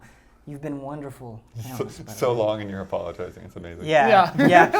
Let me tell you about my apology. We're running out of time. We can't keep going. Yeah. Is it midnight yet? Our last email comes from Tim O'Keefe or Kefe? I'm going to say Kefe because I think that's it. I thought you weren't saying their whole names. Keefe. I think that's Tim O'Keefe. Nope, Kefe. Okay. Yep. Tim O'Coffee. Hi, I'm not supposed to say your whole name. I apologize. Hey, allies. I was wondering what you think about difficulty in games. I find it really frustrating when an additional difficulty just adds or removes enemies or turns enemies into bullet sponges. Alien Isolation and The Last of Us are two good examples of an interesting difficulty. Yeah. In Isolation, on the higher difficulties, the closer the alien will be to you.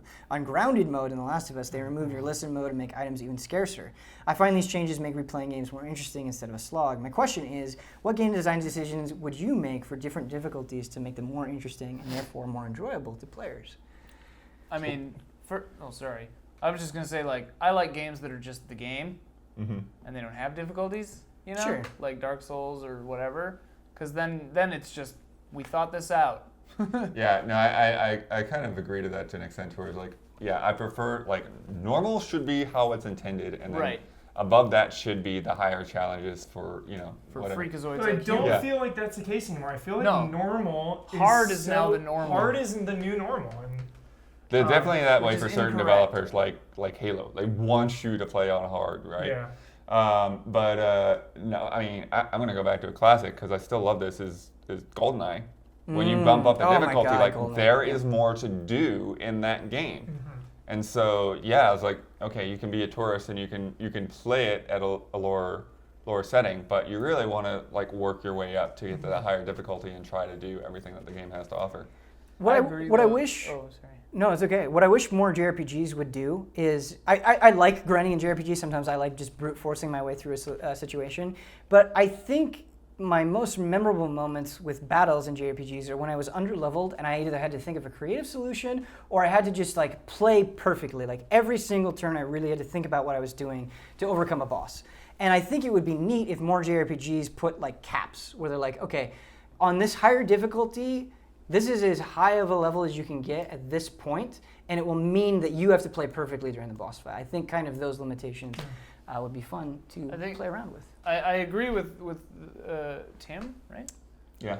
I agree because any artificial like padding of difficulty like that, where you just add people or make money more scarce or whatever,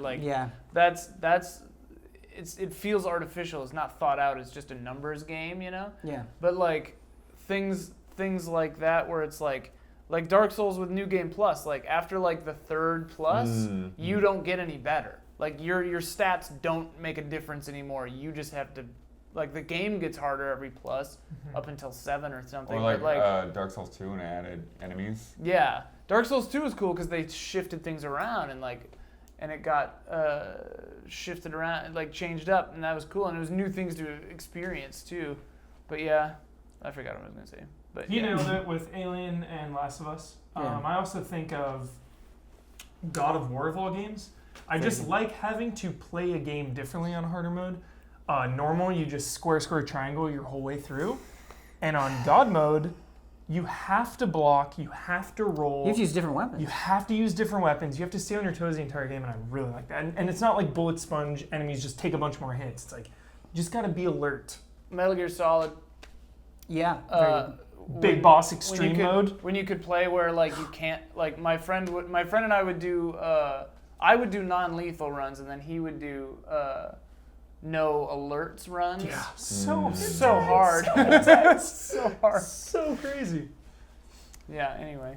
Guys, I don't mean to speak too soon, but this is probably my favorite episode of Frame Trap. You say that every time. He says it every time. Do I say that every time? It's good. So. That's good. Everyone should be. I honestly don't know that I say that every time. Everyone should. You said it last time. Okay.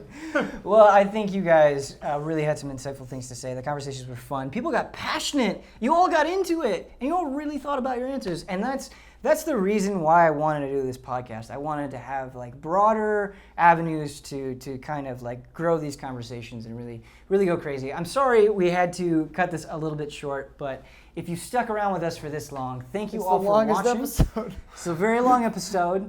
You guys always say you want it longer. It's the longest one you've done so far. Yeah, special. Call it a special. The Persona special. The Persona special.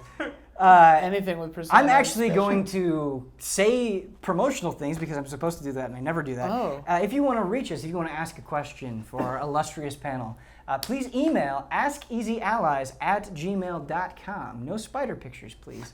I didn't know we had that. Yeah, a lot of people don't know we have that. Yeah. Oh.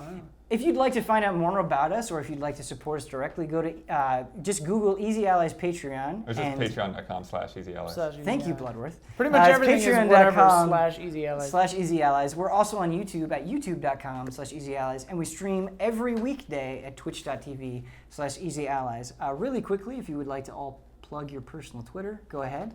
I'm just at Ian Hink. At DBloodworth2. At Michael P. Huber.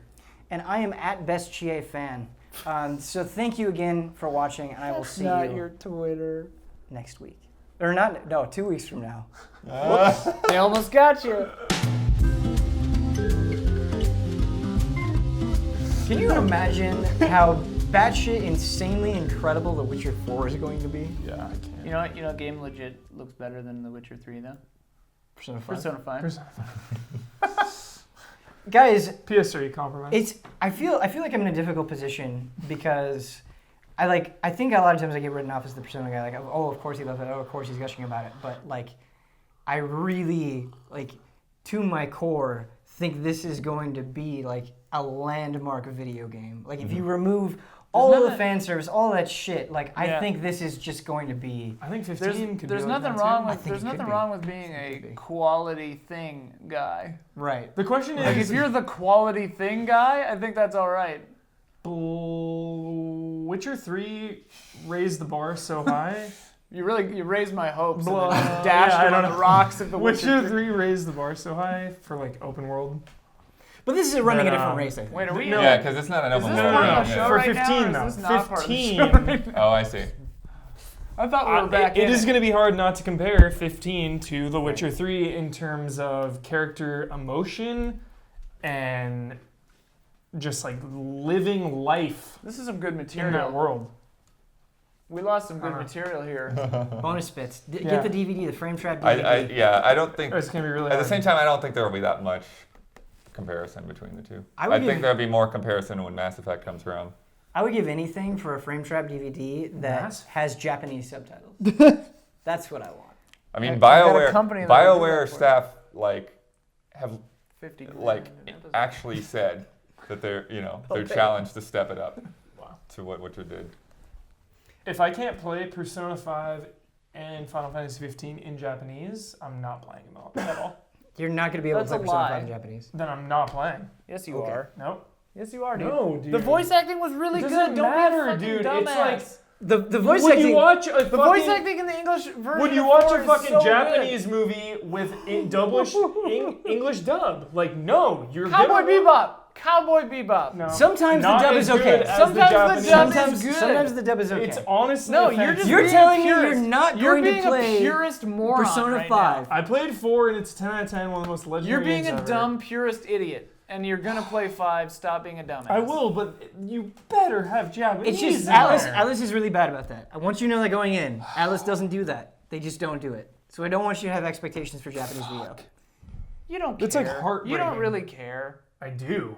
Immensely. I almost didn't play 4. It was really hard for me to get into 4. But dude, I think the dub is culture, dude. I It's think a the dub is Japanese game exceptional. where you're Japanese people Right, in Japan. right. But if you're Japanese, We gotta include this you in the can show. speak Japanese. So it's like reading a thing takes you out of it.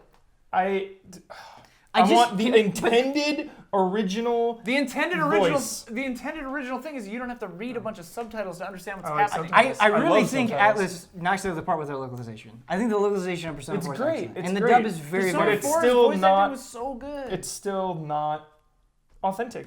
Period. It lacks authenticity to me. It's made by the people who made it. There's still a knock of authenticity off it for me. I will say just- I I don't don't know. It's I just the way don't it think is. a lot of the English voice actors for Final Fantasy 15 are very good. Which in that case, if the dub is going to be worse than the Japanese VO, then it's frustrating not having that option.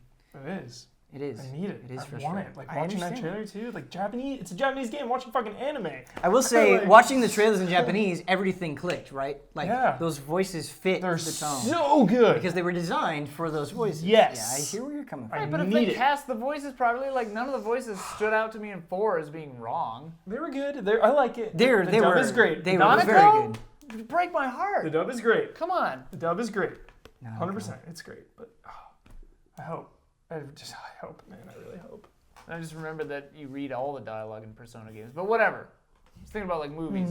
I wonder, you bring up a really good point. I wonder, are we recording? Oh, God. This is part of it. We're in it. We're back. You bring up a really good point about Persona 5. I wonder how much of that game is going to be VO. Like, I wonder if it's going to feel a lot like Persona 4, where it's just a lot of key moments are VO'd. Because I think... I hope the whole thing is VO. PS3 comment. You're resting a coffee cup on an iPad, and it's making me crazy. I make a lot of bad decisions in my life. Yeah.